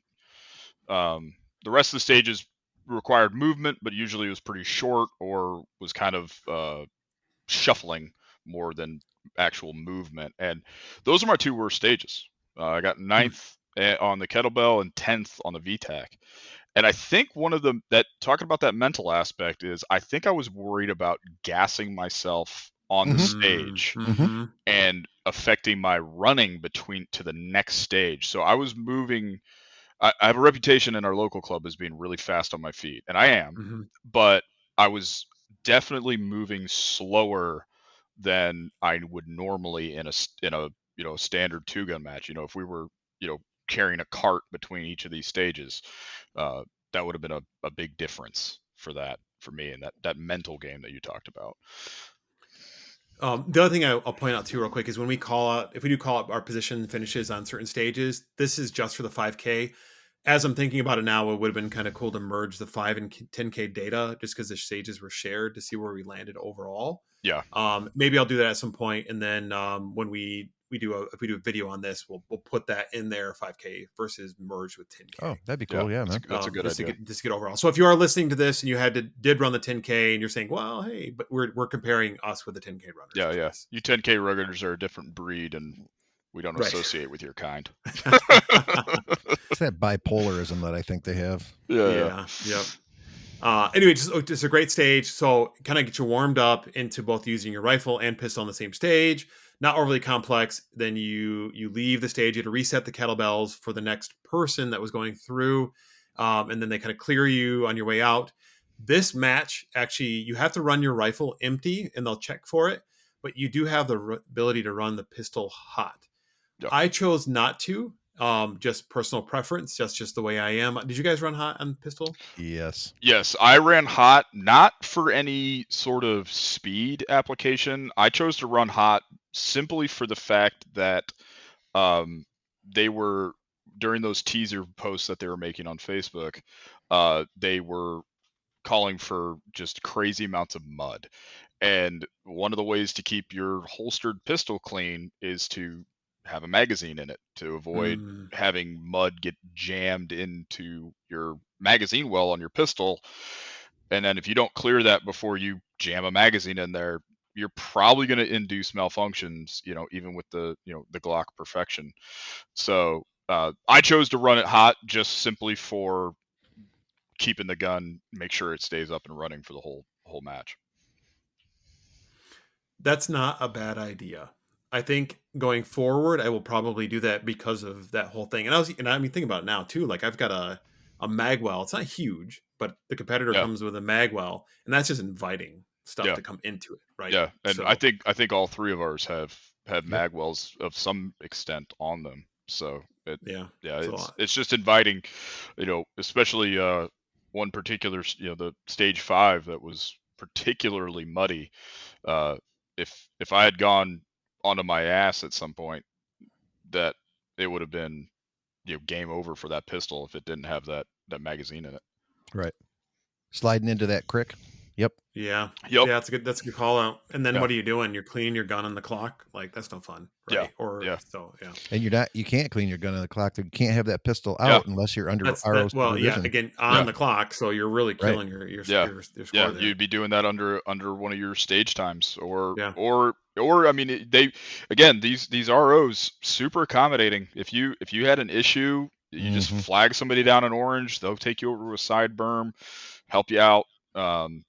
You would have the opportunity to do that, but they're not stopping your runtime for an equipment malfunction, and Yeah. you're doing that on the clock, either on your run or you're doing it on the clock on a stage, and it's going to be hurting you either way. And they called that out in the safety brief. And honestly, I think it's a good way to go by it because if you were a real gamer, you say, "Oh, I got a problem with my gear. Can you stop the clock? I can look at it." Yeah, get some Right? time to There's that. breathe. Yeah, Yeah, exactly. There's a potential for problems there, right? So yeah, anyway, so you're on your way out from there, making your way to stage 2. yeah, This one was unique, and I'll have Kyle have you run this one real quick. But this one was out away from the rest of the bays that they had yeah, you shoot in. It was yeah, So across the Kyle, go crick. ahead and take us away on this one. yeah. So a lot of the times these stages are pretty far apart from each other, and you kind of start to wonder, did I miss something? And you're going over that wall, and finally you're over the wall, and you see a pop-up tent. You're like, okay, I'm at least heading in somewhat the right direction, and you get up to it. They give you your brief. You're standing in front of a door, a makeshift door, and your walls that you see at any style pistol match, typically the snow fence walls, and there's a pump action shotgun there. And the name of this game is what was this one? This was Bang, Bang bang, Bang clear. Clear. Yeah. So you have 2 rounds in your shotgun, and there's a piece of balsa wood in the hole where the doorknob would go, and you're instructed to, at the buzzer, shoot the stick. If it doesn't break, kick down the door. And then there's a silhouette target on the other side of a creek, probably about let me say about 10 yards Yeah. away. Yeah. Shoot the silhouette with the shotgun, then ground the shotgun or drop it if you're me, and then draw your pistol and engage the 5 total steel targets that are on the other side of the creek. 1 hit each twice. So sequentially, no double taps on this stage. You had to do 1, 2, 3, 4, 5, 1, 2, 3, 4, 5, and then your time stopped. So again, kind of going with the general aspect of the match was a simple stage, but not a necessarily easy one, because this all these targets weren't necessarily your standard 6-8 inch gongs. They were those kind of Those silhouette crazy. silhouette Yeah. animal targets. Yeah. Yep. I think there was a crocodile one There was on a there. crocodile. There was. Yeah. And I think this stage actually was my best stage. I got a stage win on this one, and overall for the 5K guys. And I think I attribute that to being kind of just out of the zone a little bit, with like, what the heck is that I'm shooting at right now? Just kind of like more concerned about what shape the target was that I'm shooting than my actual shooting, and everything just flowed super well with it. I would say again, the ROs super helpful. Oh yeah. I misunderstood the brief. I thought the silhouette target was only for the shotgun, and it was to be engaged again with the pistol. So I shot all the small silhouette targets in the proper sequence, and then I was told you got to shoot the IDP, the IPSC target. Got to shoot the IPSC target 2 hits, and I was able to double tap that to make sure I was completing it. Oh, no wonder you beat me. Yeah, yeah. That's why I beat you. That's right. It's funny because I know you didn't get any film of that, did you, Kyle? No, I was so disappointed. And Yeah. I even joked with the ROs on the way, because we ran past it on our second lap, that can I shoot this again and get it on camera? And they said no, get running, because I was starting to drag a little bit on that. And I was power walking past them, and he yelled at me to run. So Yeah. I had to push a little bit past that. So I did check the film that I did. Same thing that happened with you. Manipulate shotgun right, kick the door in, and what I didn't remember was that shotgun jammed. I had to reach in, adjust the round, rack it, and shoot that thing. You got me by 2.5 seconds. Yeah. Yep. And although I did shoot the stage correctly. Yeah, you did shoot it correctly, and you did. I mean, you did good. I mean, he says I beat him by 2 seconds, but that's still a 5th place finish on that stage. So, yeah, because there was guys. Yeah, there was guys in between it that did really well and stuff. But it was funny because Kyle got some accolades from those guys, and you were right in front of me. Yeah, because I was following you. Yeah, and the dude's like, "You got a hard act to follow here." So I blazed through it, and the dude goes, "You're close." So, but yeah, it's just funny. It's part of the game, and that stupid rack that shotgun, and that shell doesn't go in the hole. It's like, yeah, got it.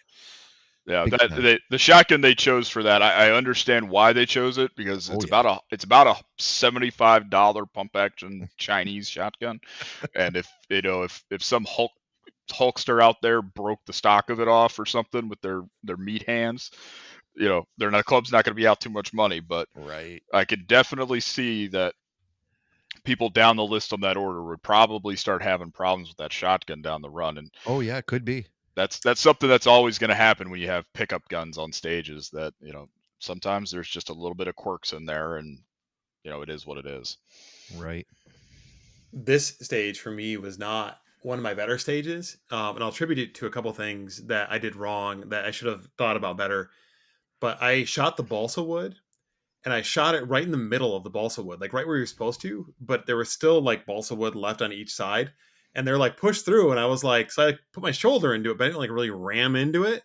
And it wouldn't budge. So I on the fly, I'm like, how am I gonna get this thing open? So I actually took the muzzle of the shotgun and I like busted the balsa wood with it. And the guy, I watched my video later, and he goes, "That works." Yeah. So and I felt bad afterward, because I was like, and I realized after I did this whole thing, like, this is somebody's shotgun, and I'm like abusing this thing like it's a stage prop. And now I feel better that you said it was a shotgun, because I didn't even bother to look what brand it was. Yeah. I'm quite familiar with those, unfortunately. So I get in, bust it down. I shoot the steel target in the middle with it. Actually, I was thinking about it from a safety perspective. It was really smart, because they didn't have they had no reason to pull your pistol and then kick the door down and potentially muzzle yourself with a hot gun. Yeah. Because you had to get through. Then you had a pump action. So I guess you could pump it in advance, but the barrel sticking a little bit further out in front of you. Anyway, so bust it down, pump it again, shoot the silhouette, and then clear the other targets. I did check. I think there were actually, you said 5. I think there were 7 steel targets. 7 steel. Okay. 14 total shots with pistol. And I must have grabbed the same magazine that I used for the stage previous. Oh, yeah. Shoved it in my gun, and I clear it, and I got a miss on, I think actually 2 misses on the steel. And I go slide lock, and I'm like, oh, crap. So I quickly changed it, and I wasn't sure, I didn't want to go pick up my mag later, and I probably should have just dropped it anyway. But I quickly, emergency reloaded, put it in the, I used S-Tac holsters, put it into the one next to it, pulled it out, reloaded, and shot the last one with one shot, and was good to go. But that cost me, and I think I finished 20-something on that. But still not bad. I mean, 21st out of 45. That's still still above the 50% line. Yep. But still fun. I was distracted too by are these animals? Yeah. Yeah, very But to be distracting. fair, this is like club steel, or this is like personal steel of the match, like directors that Yeah. use this stuff. So they use what they have, and honestly, it's just kind of fun. Yeah. Oh, I'm not it's mad super about fun. it. It was cool. It rings when you hit it, and Yep. you got to shoot. They were small targets. That was probably the smallest steel targets we shot during the whole course, and I can see why there was a handful of people that DNF. DNF'd on Yeah. this stage, Yeah. and if you weren't an above average pistol shooter or had any sort of malfunctions trying to get those shots off, I could definitely see you DNFing this stage. Yeah, and they were in the dark too, so like shooting irons on that would be a little bit more difficult, Yeah. especially because they're smaller. And with the ability with a dot to be target focused, you could kind of focus through the lens of like your optic and then see the target. You know, even though there's a little bit tinting there with at least my optic, but it was pretty easy to make them out with that, even though they were covered in the dark and shot up. So it was like gray with like a brown black behind, Mhm. like the side of the river or stream or whatever. They're a little bit harder to see, but again, not bad if you're shooting an optic. It's really was not that Right. difficult. Yeah, there were 6 people that didn't complete that. Wow. Yeah. So Um, all right, awesome. So then again, what they do is they'll have you, even though you dropped your rifle, they'll either holster your hot pistol if you choose to, or they'll have you actually clear your rifle again, which I actually appreciate, just in Yeah. case somebody missed it coming in.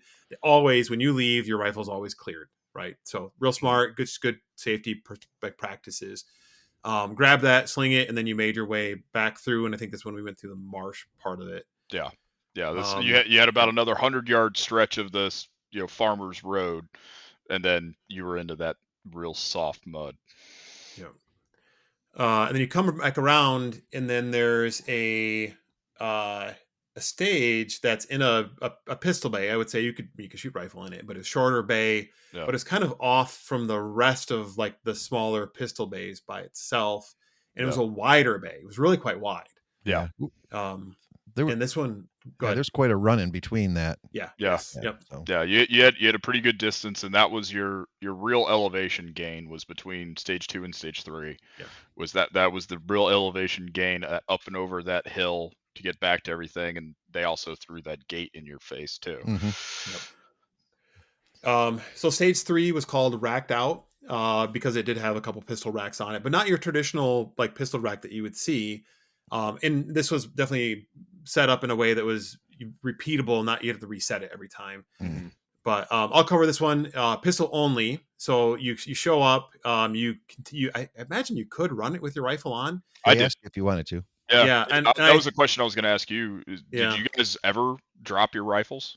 did on this one. Yeah, I see. I never dropped my rifle. I was asked for the stage 2 and stage 3, which were the 2 pistol only stages, if I wanted to ground my rifle, and I elected not to, just mostly because I was comfortable with it there. I didn't want to take it off and put it back on, but thinking about it later, I was like, actually, that's probably good strategy to Yes. avoid Save the time. couple of Yeah. seconds. Hmm. These shooting matches, they're such a game of tenths of seconds sometimes that I figured that no, the extra the extra time I take to unsling and resling, I'd rather just keep it on, navigate the stage, and be done.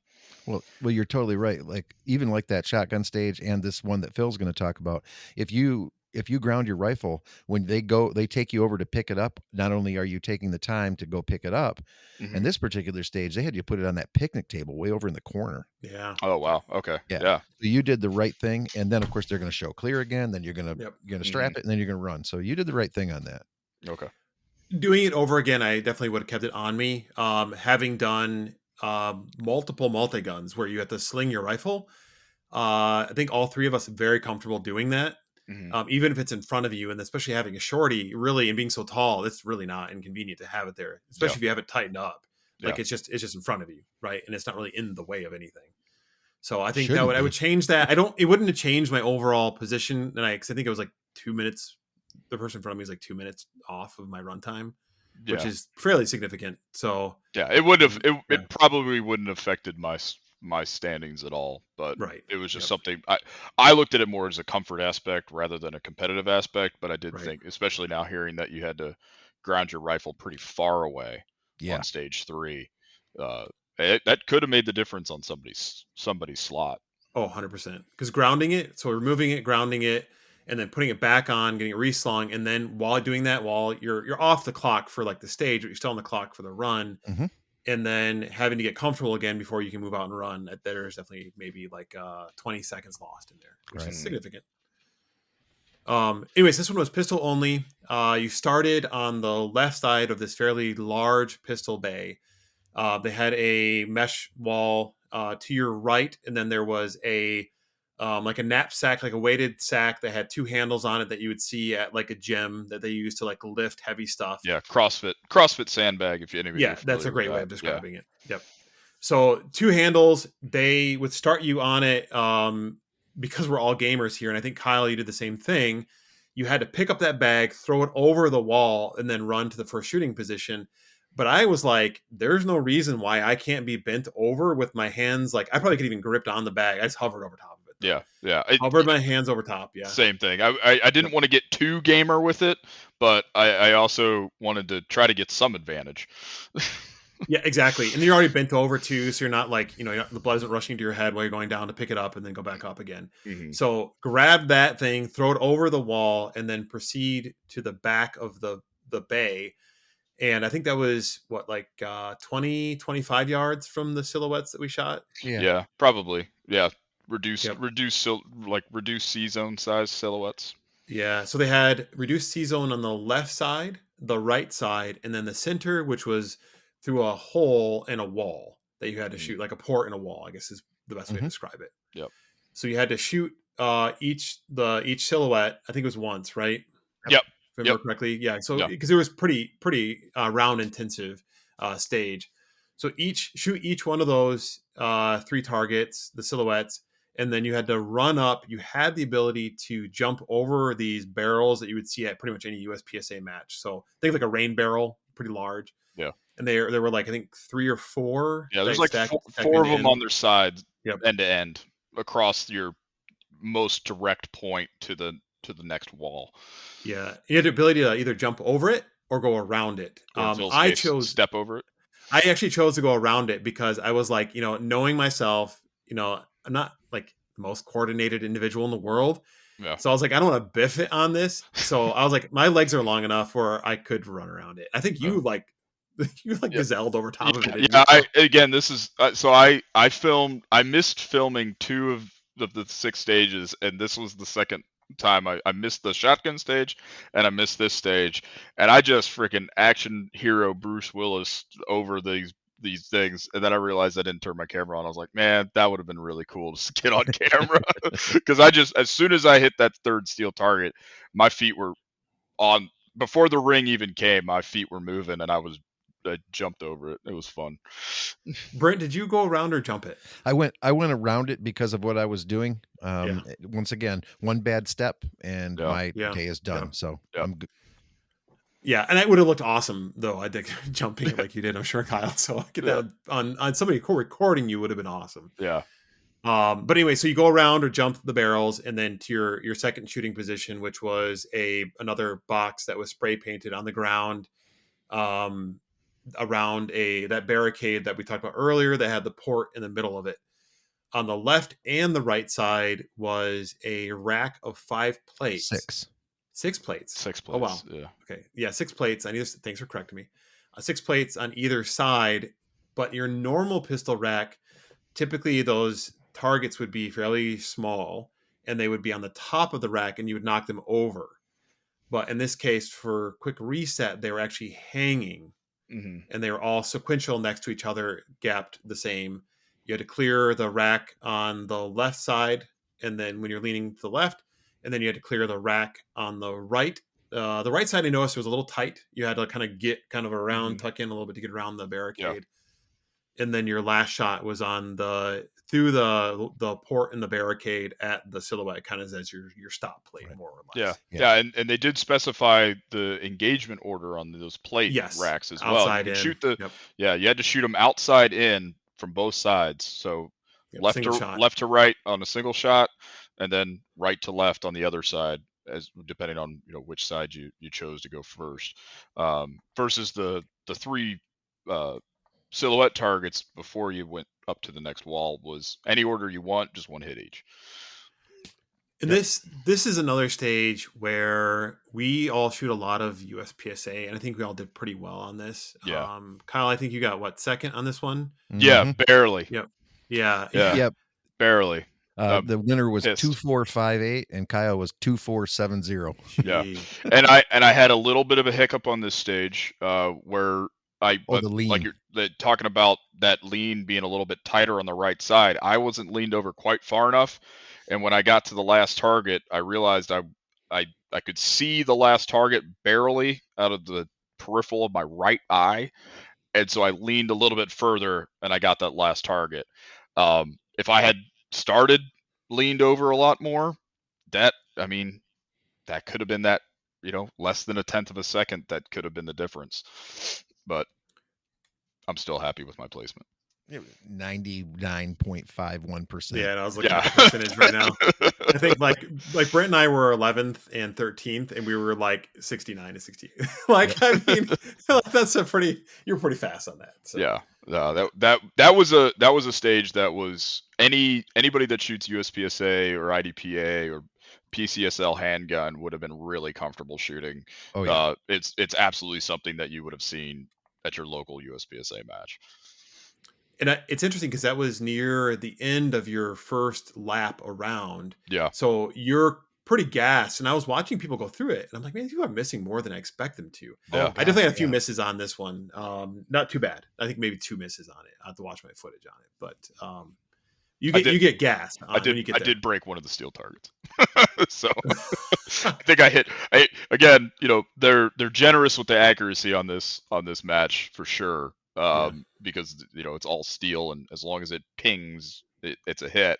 But I definitely drilled one of those hooks, hangs the target, but still counted. So yeah, to be fair, I broke one later in the yeah, match, you did.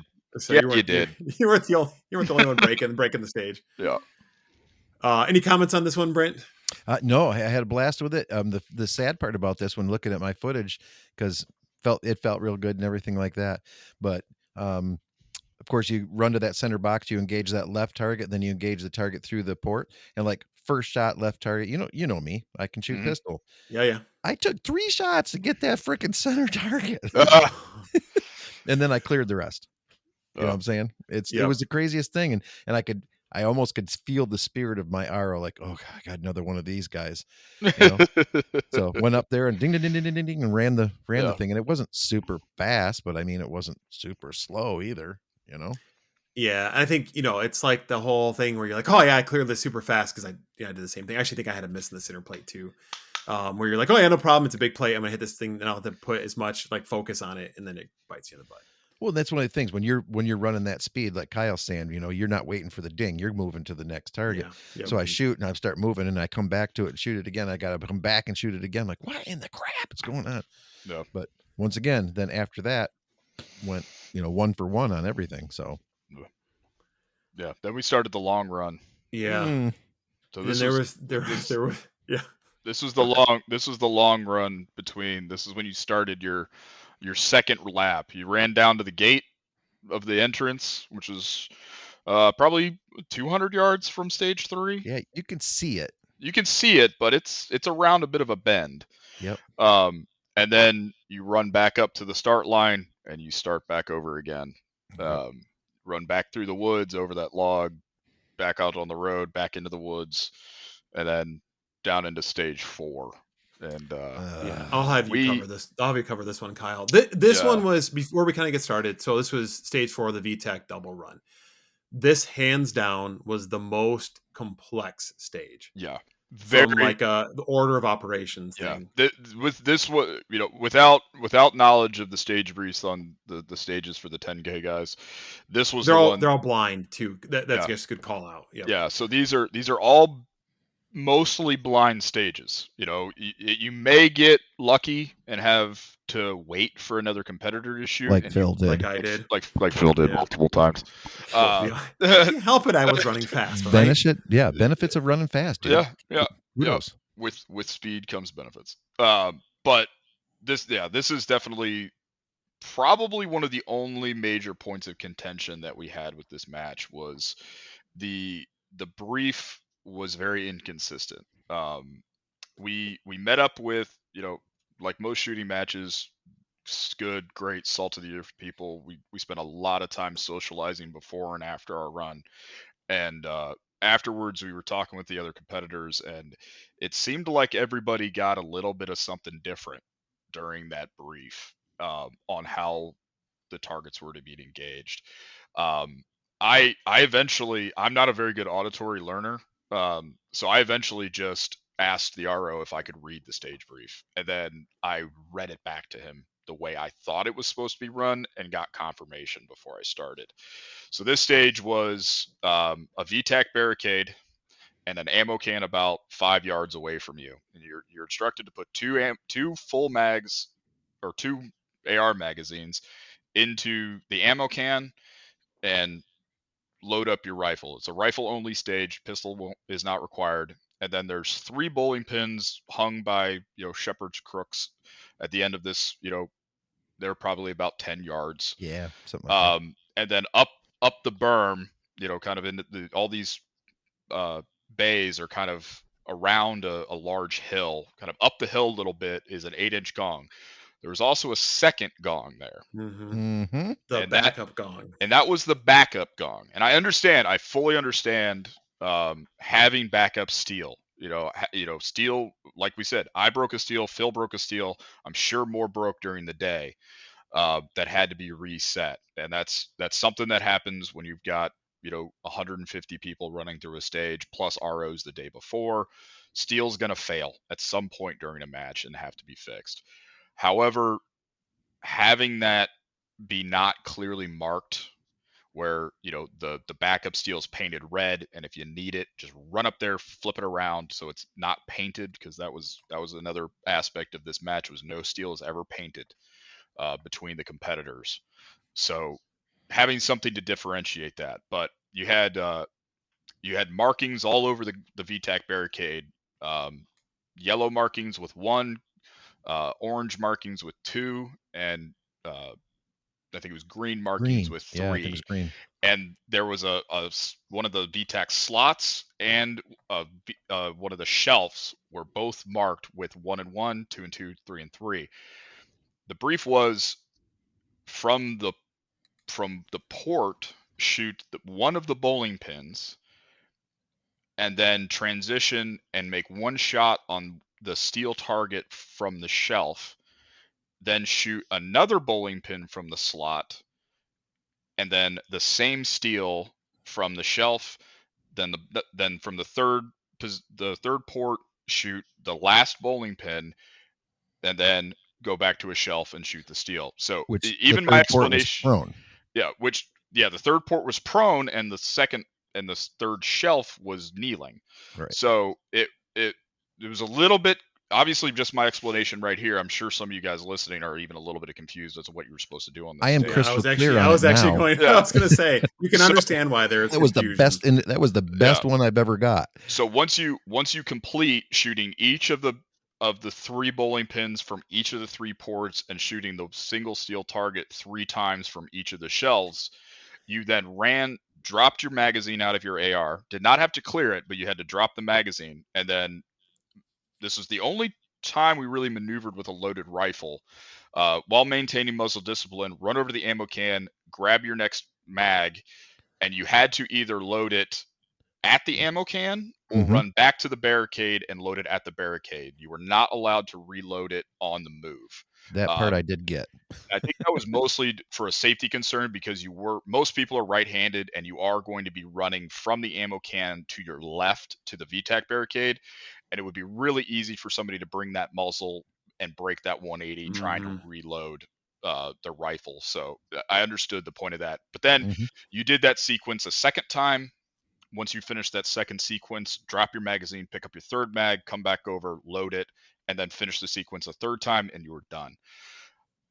Great stage, by the way. It was a fantastic stage. Again, a very simple stage, but difficult shooting and a little bit complicated in your movements and your weapons manipulation. But a very easy stage to set up: 3 bowling pins, a VTEC barricade, an ammo cannon, a steel target at at what, maybe 50 yards. Yeah. Maybe. Maybe. Yeah. Let's call it 35. Okay. But that inconsistency in the brief really messed with a few people. I think, Brent, you were told. Did you review your footage to see if you were right in that? Unfortunately, I did not have the stage brief because Okay. I was really hoping. Oh, But then shoot. again, this is also one of those things where this is 100% on me to Yeah. not ask the question. I put 2 magazines over there. Yeah. Figure it out, Richards. Yeah. So, Brent, again, unfortunately, we don't have concrete proof of it, but I trust him that he was briefed to only do 2 sequences on the Mhm. VTEC barricade. But, and again, this is something that I understand. Even if the RO was making the mistake, I understand the mistake. Yes. This is, again, not your average multi-gun match. This man gave this brief 150 times that day. Each And competitor yeah. gets a safety brief. Yep. Versus your regular multi-gun, the RO is going to read the brief 8 times, 10 times, maybe, if it's a big match. You know, having to, and he ran the match the day before. He's been working the last 2 days, and I can understand where things, and like I said, this was definitely the most complex stage in the run, and I can definitely understand wires getting crossed during that time. Sure. And they also have to keep an eye on, like, and I say that they did a really good job, at least when I was running it through, because I was watching people in front of me. The guy was hitting the wrong port, and he was paying attention to which ports he was in, which is really difficult to do because you're having to pay attention to the port. You have to pay attention to where the rifle is. You're having to pay attention if they have the safety. If they're reloading at the right time, which target are Making they their shooting at? It's a hits, lot. Yeah, and the hits. Yeah. It's a lot to keep track of. Now they have multiple ROs they're helping with calling hits and stuff, but they're watching that. Yeah. It's a lot to Yeah. keep track of. And it's later in the day, and they've been doing this for a while. So yeah, it's tough. I'm looking at the times on this as well on practice score. This is by far the longest stage that we have. Yeah, as and then you well. get backed Still up, 5 and you're days. trying to avoid the backup, and that, it just kind of adds up. Does anybody know what the par time was on it?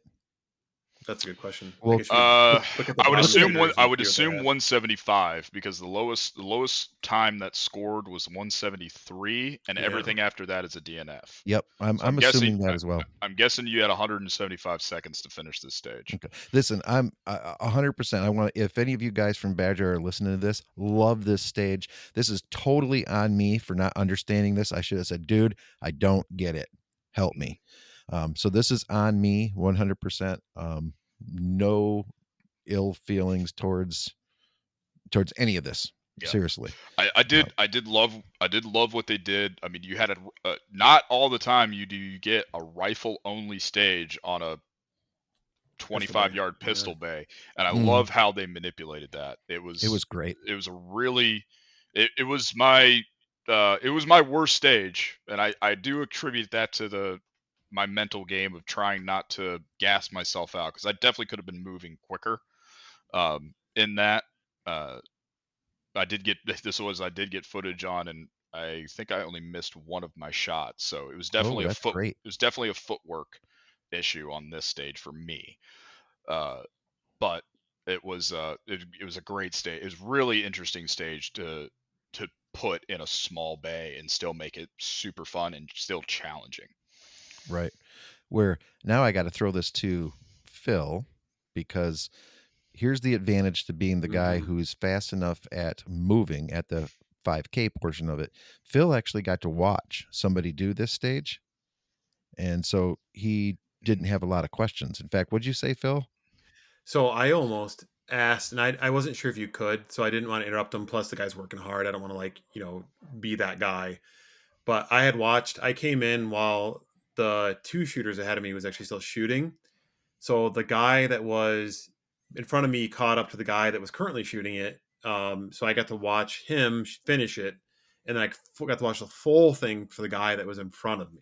Yeah, you had a 7-minute and 10-second wait. Yeah, which is incredible. That's a lot, right? So I understood exactly what I needed to do after watching the guy in front of me shoot, especially because he shot it a little bit slower and he messed up a little bit. So I kind of, all those things that I would have mentally screwed up on, he had kind of like the competitor had tripped up on as well. So I was super like ready to go. And I almost asked the guy to say, I know what I skip the briefing. I know what I'm doing. But again, I Let's wasn't sure if you go. could. Yeah. And again, I didn't want to like be that guy. Yeah. So I'm like, look, everybody's getting the briefing. I'll ask next year, maybe. I'm not going to win this thing. So I'll ask next year maybe and be like, hey, if I know what's going on, I watch somebody during my wait time, can I ask them to skip it? My guess is the answer will be no, because you have to have that consistency Yeah. between person to person. And I'm not trying to game it, right? And I don't know, maybe the top competitors are skipping it. I don't know. Well, what you can do is let them read it as quickly as they do, and they say, do you understand? Yeah. Yes, let's go. Yeah, exactly. And then it's on me if I screw it up, Right. right? So but then again, I'm also, if I do screw it up, I'm also putting the pressure on them to correct me. So that seems unfair too. No. But I'm doing it on the clock then in that case versus the shooting clock versus the running clock when they explain the stage to you. Yeah. It's a little bit of a gamble either way.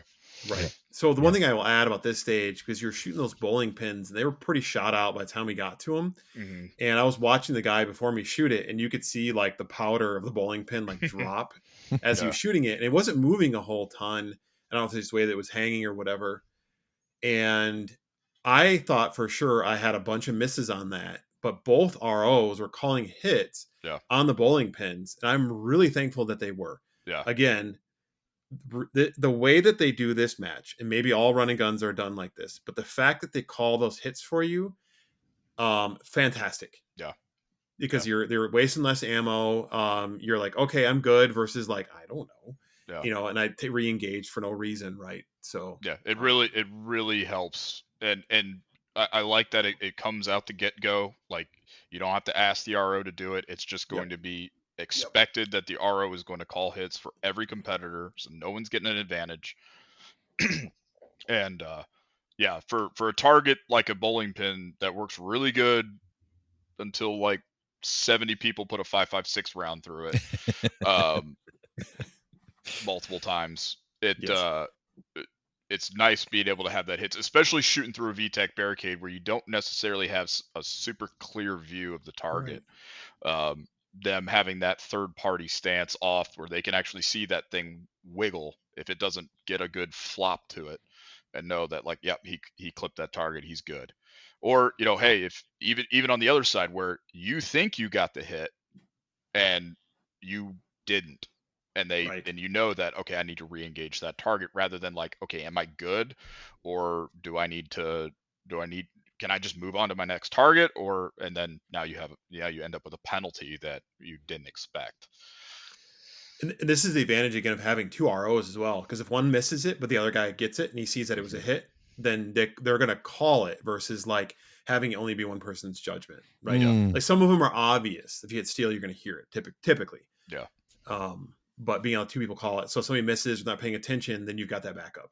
So I think that takes a little bit of the pressure off the ROs as well. So again, I like the way this match was run was really incredible. And this is just one of those things where this is only their third year doing it. Yeah. And like picking up on those, I'm like, dang, like I know we want to run, like Brent wants to run like this match and we're all gonna be involved with down the road, but seeing these things are things that you notice, like, oh, that makes it so much better. Yeah. So things repeat. Definitely adds to the positive experience of a match. Yeah, one of the reasons that I love going to these things with you guys, because of our goal, not mine, our goal of maybe doing something like this, is the R&D portion of it. That's where you rip off and duplicate. Mm-hmm. Yes. Yeah. What works well and what's good for the competitors. If we liked it, chances are everybody else did too. Yep. The one thing I'll add on this stage before we kind of move on, I opted to wear shorts. That was on me. Yeah. And I'm really comfortable. Like I've been running all summer in shorts, and I was worried about overheating. And I could have rolled the pants up. Maybe this is like one of those cases where like you get zip offs, but then you're wasting time doing anyway. Yeah. So I wore shorts. Wear pants, be hot. And this stage had gravel where you were kneeling and going prone. And that I know that cost me time, because I was trying my best not to get tore up, and I still got tore up anyway. Yeah. So next year, like there were some guys that were running, they had shorts on, but then they were running like almost like volleyball knee pads or Leggings. something, like Yeah. leggings that had Yeah, it knees built into them. looked like compression sleeves for your leg. Yeah. Yeah. So I may look into those, and if they're lighter weight and they breathe well, that may be what I do going forward. Because that was smart. Or And you I could like just that. wear pants. Or I could be like a big boy and wear pants. I think it still would have hurt though. Like I had my I don't knee know. pads, my light knee Yeah. pads, didn't touch me one bit. Yeah. Yeah. My leg injury came from getting wishboned on the wall, not from diving in gravel. But I did chew up my hand on that gravel. Oh yeah. Yeah. Posting Yep. down, dropping into prone, Yep. because the old football coach, rings in ears, sacrifice the body. Yeah. I wore my gloves on that. I literally, the only thing that I got on that was my elbows from Oh. going Yeah. to that prone position. Yep. And I liked it. But again, it's the case of you're gonna get dinged up, Mhm. you're gonna get bitten by mosquitoes, Mhm. you're gonna get muddy, and that's Yeah. part of the fun. So like buck up, Yep. and do it. Yep. Anyway, so that's pretty good recap of that stage. Again, another like complex stage for sure, but one that was fun to shoot. Yeah. So then from there we take off, and this is where things get like weird, and it was pretty long between. Yeah. I think this was, if this wasn't the between stage This was the 3 and longest for stage sure. Definitely the 4, longest, I think yeah. this was the longest run. Yep. Because you ran all the way back through past stage 1 to the gate, and then through that river creek mud area back into the woods. You can't Mhm. even see this stage on Google Maps. The foliage is so thick. And yeah, Phil, you want to walk us through this one? Yeah. So this one was called Bunker Bailout, and from what I understand, every year the previous 2 years they've done like a woods stage, which is I guess fairly common in these kind of competitions where you're not in a bay, you're not in like an open field, but you're actually like in a wood that's got some cover, right? And so this one was rifle and pistol, and it was unique how they kind of handled both of those. So it started and finished with pistol with rifle in the middle, and like the name of it being Bunker Bailout, they built this makeshift bunker out of like wooden pallets that you would see at like a warehouse, and they used those to kind of like frame in this bunker. And you started off where you had to shoot. I'm sorry, you actually started outside the bunker. Mhm. Yep. Your rifle was unloaded, your pistol was loaded and holstered, and you had to jump over or climb over the pallet into the quote unquote bunker. So Yep. there was like a square made out of like bunkers you had to jump into. Looks like a And this sheep was shoot for any of you country boys. Yes, it did. I've never heard that term before, but I'm gonna take your word for it. So it looked like a sheep shoot. Yeah. But this was the muddiest stage too, because it was in the woods, lots of mud, especially later in the day when tons of people had been through it already. Yeah. So you go over the pallet into the bunker, and as you're getting in there, there are two cutouts in the pallet that's in the front that's facing the targets. And there's two steel, and you had to shoot from each one of those ports with your pistol. So you had to draw kneeling, and they actually called this out in the safety brief. So be careful with that. You don't muzzle yourself. Draw from the kneeling position, shooting through the port, and you had to double tap each of the targets through each port. Yep. So double tap the two steel, and then you had to move to the one was a higher port, one was kind of a lower, and they these jerks. And I know they did this on purpose. And actually, somebody was calling them out on Facebook on it too, in a fun way. This is very much a fun way, right? They put that bottom port like right up against the corrugated tube, like man-sized corrugated tube. Yeah. And you had to get in like this really funky position to be able to double tap these steel. Yeah. Because there's a pallet over top of you too. Yeah. So there's like you're kind of stuffed in there like a sardine. And I'm not Yeah. exactly a small individual. You are very tall. You are a very tall individual, Phil. I am. So I was like in there, and I'm watching somebody else's footage on this too, and they're like partially in the tube trying to get in there. Yeah. And Kyle, what did you say the position that you had to get into? So yeah, on the drive down, we were talking gun movies because we're three gun guys in a 5-hour car ride, and we were talking about John Wick, the first movie, and talking about the central axis relock, which was touted as like the next greatest combative, shooting, recoil management, shooting position for handguns that are going to come out. And of course, I said in the car ride, once I see a grandmaster of USPSA use that, I'll consider training with it. Well, guess what position I had to use when I was crammed into that corner? I had that back of that pistol right at the eye, inverted over, double tapping those two targets, and I've the Insta 360 on my hat, and I was about hitting the lens of the camera with the slide of the pistol. It was so close to my face, bracing into that tight little quarter. So I had to eat my words a little bit during that stage. This was one of those cases where if you shot a decent amount of pistol, huge advantage to be able to shoot from those weird positions, because you have the ability to pretty much any way to get a good, a good enough like grip on your pistol, right? Mm-hmm. And to solve that problem fairly quickly in order to move forward. Anyway, so you finish out, double tap those targets again, and then there's a large corrugated tube. What would you use a corrugated tube like that for? I know you use a ton of them. Drainage. Drainage tube. Yeah. That you can crawl through, right? Yeah, it's a 36-inch. It's smooth on the inside. It's the same stuff that we use at foreshore a lot. Yeah. You see them at those mud runs all the time, and you'll probably see them, out in the country to allow drainage under a road. Yep. And the whole time you're doing this too, your rifle's on you, so it's really muddy in the path before you get to the tube. So I went in there. It probably cost me a little bit of time, but I took my muzzle, and because it's shorter, was able to kind of put it into the actual pallet itself, so that it was out of the dirt. So I wasn't putting the muzzle into the dirt, because I had my rifle slung in front of me in this case. So anyway, finish those targets off, go down the tube, which was maybe 10 feet long, 8 feet. Yeah. Something like that. Yeah, probably shorter. Yeah. So climb through that, come out the end of it, and then go maybe another 5-6 yards over to another pallet that was set up on edge, right? Remember this correctly? Yep. And another little pallet wall. Yep. And then you had to pull your rifle up, load it, and then engage. There were 2 steel targets that were hanging next to each other in the woods, hard to see, and they were on this unique kind of when you would shoot it, it almost kind of moved back and forth a little bit. It looked like a cross.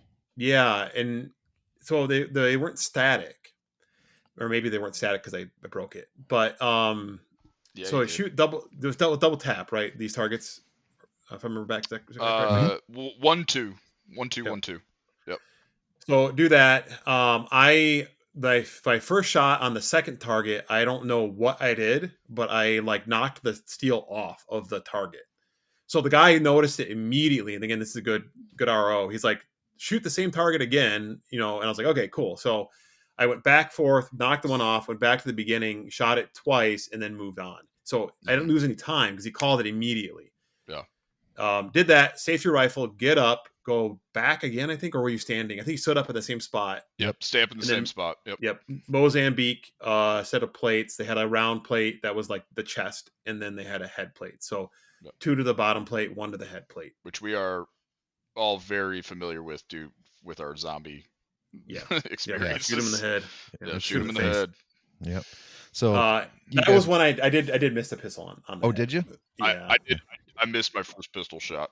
I missed my headshot. Had to do it again. I was tired at that point. Dude, my gloves were full of mud. It's the only time I got mud on my hands is because I have to stand up with my hands because I'm the 2-year-old with the knee problem.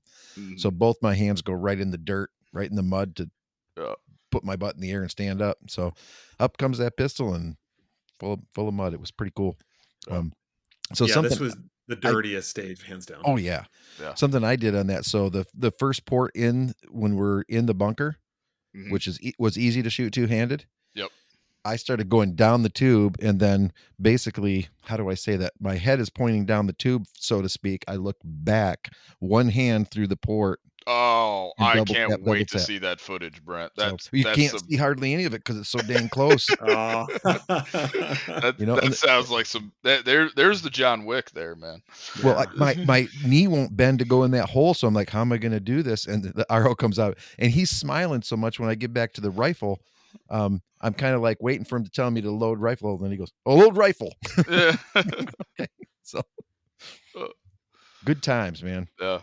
Yeah. This was another really good stage for me, but I got crushed by the first place uh 5K winner. He beat me by almost a full 10 seconds. So he must have been he was a lot smaller than I was, so I think he had a bit of an advantage on this stage, but he got he got right into that.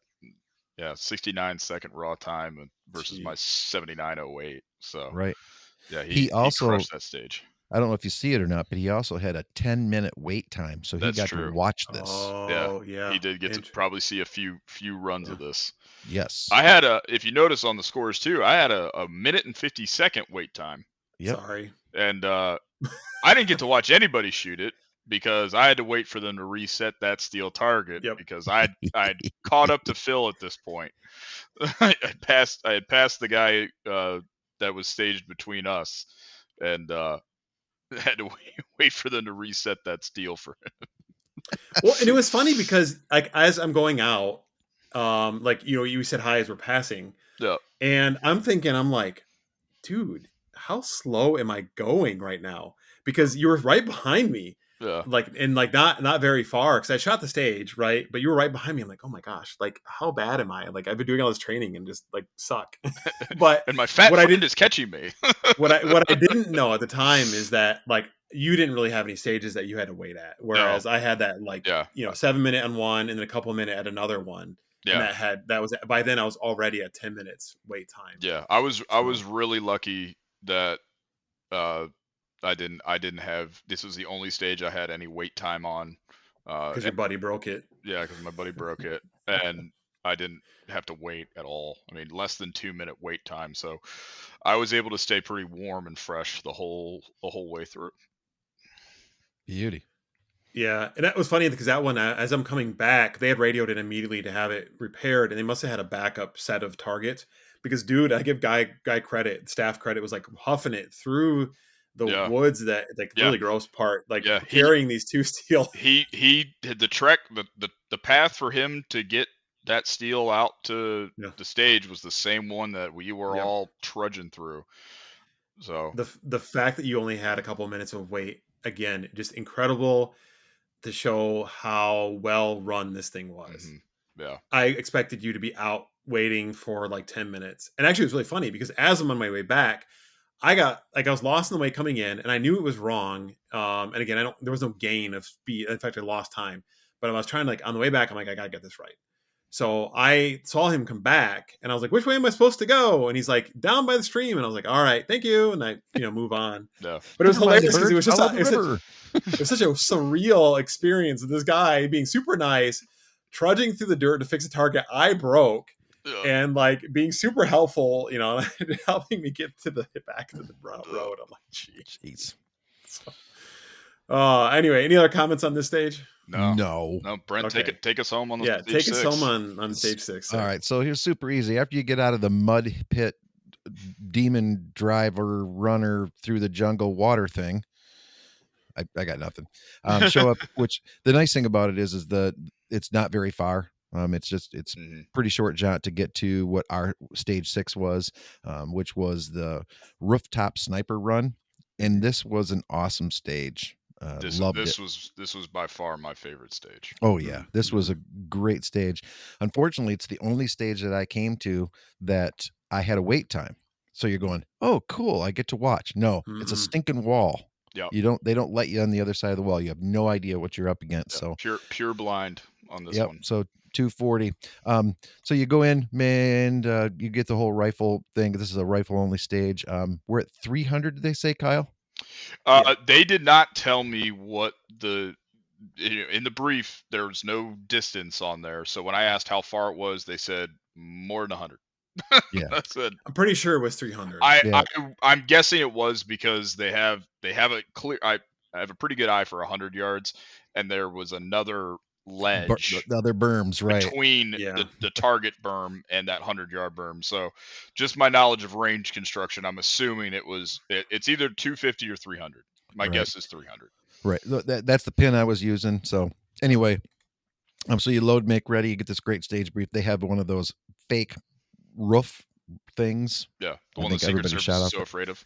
Yeah, right. The Koreans love. Yeah, Koreans love and Secret Service fears. Exactly. So If you you- had to get on that. So this is 2 steel targets at the 253-ish mark on a berm. Really good. You can see them pretty well, I think. They were shot out, but you could see them pretty good through your scope. Yeah. You had to be completely on that first one. This is a 1, 2, 3. This is a 5 position. Yep. And so the first one's the roof. And they also did have light up indicators on the steel. Mhm. 1 hit on each steel. So there's 2 targets down there. Easy Yep. peasy. Drop on the wall, bang, bang. Safety on, go over, and then there's another 36-inch tube on the ground pointing down range. You have to have your muzzle through it to go on it. So you're prone. Mhm. Bang, bang, no problem. Safety back up. You head up to a VTAC, my favorite thing in the whole world.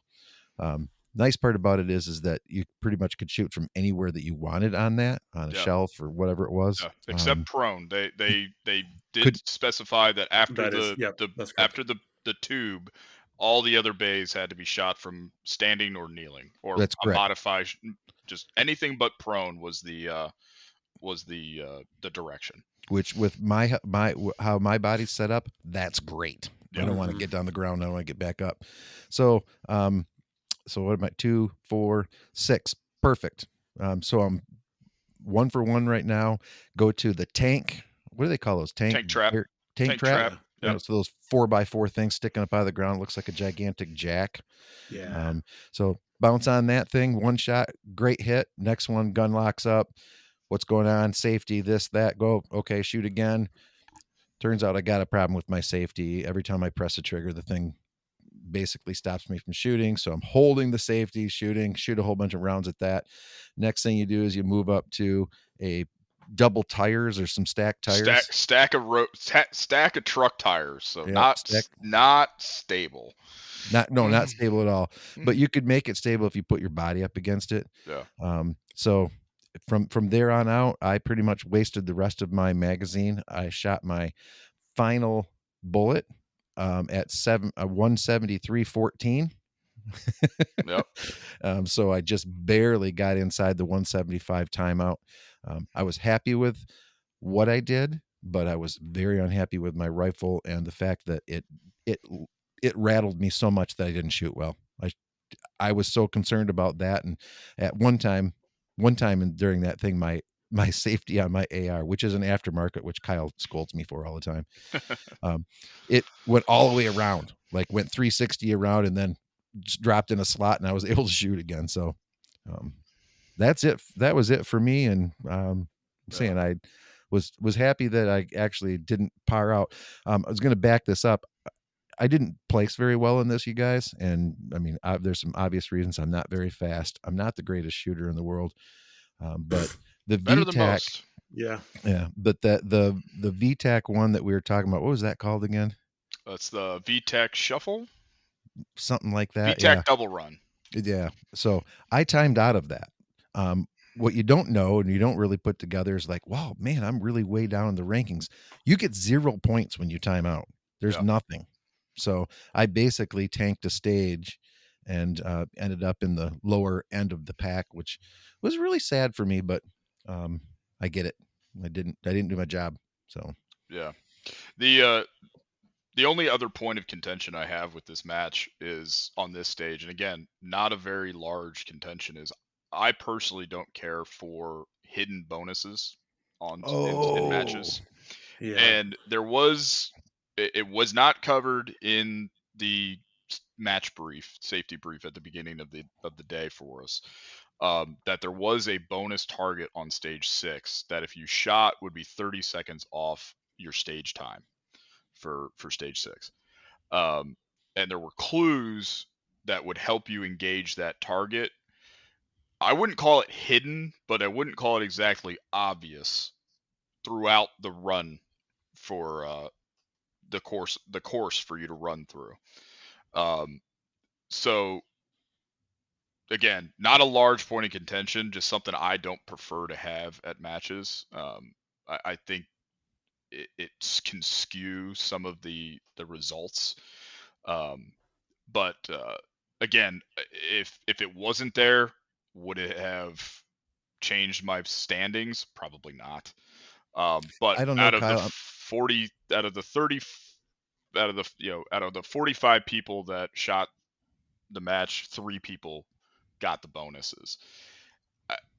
When you start Just having just that, two. I think it starts to be a little bit unnecessary, or change how you present that bonus target a little bit. I prefer high risk, high reward targets where you have a chance to shoot this, but there's a penalty if you miss. So Mhm. do you want to, are you confident enough or cocky enough to take that chance, or are you going to play it safe and ignore it? And is playing safe going to help you or hurt you? You don't know until the results are tallied.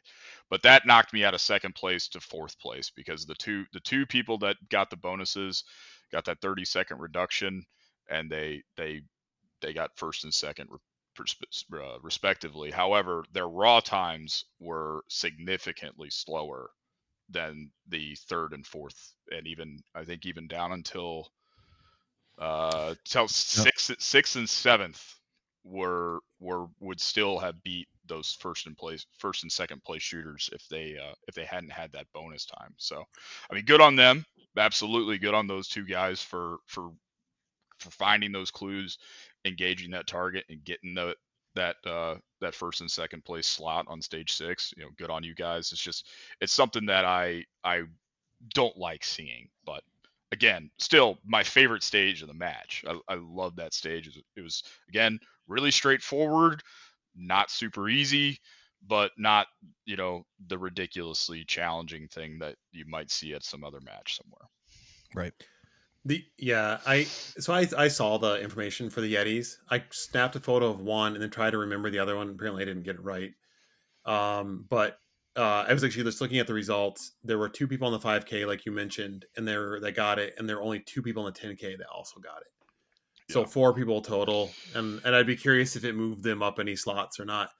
But this stage, a lot of people timed out on this stage. Yeah. So I think it's just because of the distance, the type of obstacles. If you're not used to shooting off of them, definitely gonna eat your lunch a little bit, because there were like 7 people on the 10K that didn't get through, and then like It's 11 on the 5. yeah, that's a lot. So Yeah. that long range tends to be difficult for Yeah. people, because it's one of the later stages it's the last stage for the 5K, and it's one of the later stages for the 10K, and you're gassed. And this is my stage that I missed the most on, hands down.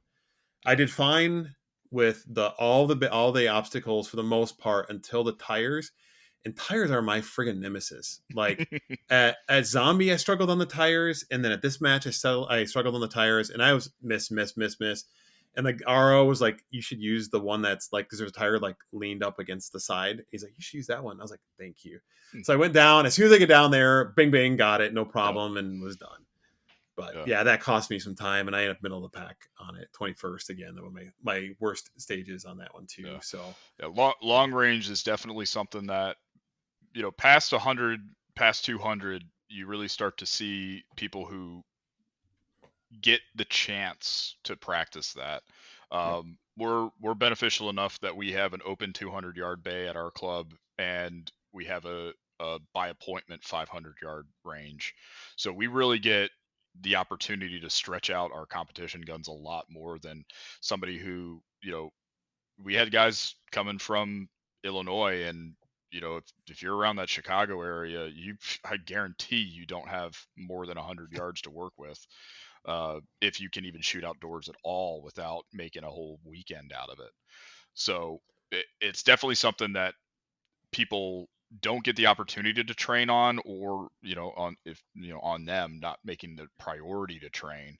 So you really get to see that wide gap show up, where people that are comfortable at those more intermediate distances versus people who can only or do only train at the more short range stuff. Yeah, and I'll add to that too that if you're looking at like shooting a 5.56 rifle, if you're shooting like I don't think it really matters what grain weight you're shooting, but especially if you're shooting a shorter barrel, like for mine, I did all the math on it going in, and it's like a 5 MOA drop almost on my rifle Mm-hmm. between like my 0 at 50 and then at 300, right? And that's even deeper if you're a 100-yard 0. That drops off even quicker. Yeah. It's because it's like a 5200 roughly, right? Yeah. So knowing that going into it roughly where I had to shoot, like yeah, I had some advantage as a result of it. But if you and it's a man size, so if you can get lucky on it. If you aim at the top, you're probably fine, even if you're just using a red dot. But again, that's advantage of an LPVO on that stage or having a BDC like I had on my reticle. Yeah. But it was funny, like I had a 0 issue I had to correct going into the match. So I went to our 300, 200, 300 or 500 meter range. Went there, and as I was shooting by myself, I was like, oh, there's a tank trap over here. And I'd known they'd used tank traps in the past. So I actually went over and shot like maybe 10 rounds off the tank trap. Mm-hmm. And when I got to the tank trap at this stage, I knew exactly where I wanted to be because I knew it was comfortable for me. Right. So I wasn't wasting time trying to get a position on that thing. And I think that one, I don't think I missed off the tank trap at all. Mm-hmm. So just small things like that you don't think about shooting off of, either you're shooting prone or you're shooting off a bench, right? Like maybe a VTAC barricade, but shooting off tires are still my nemesis. I want to give a shout out.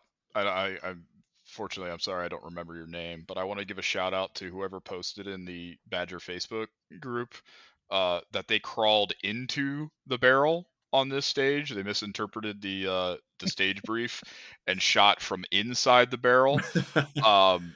Thank you for the laughs that I got on that. I'm so, I apologize to your hearing, to the expense of your hearing for that laughter I got, but that was extremely entertaining.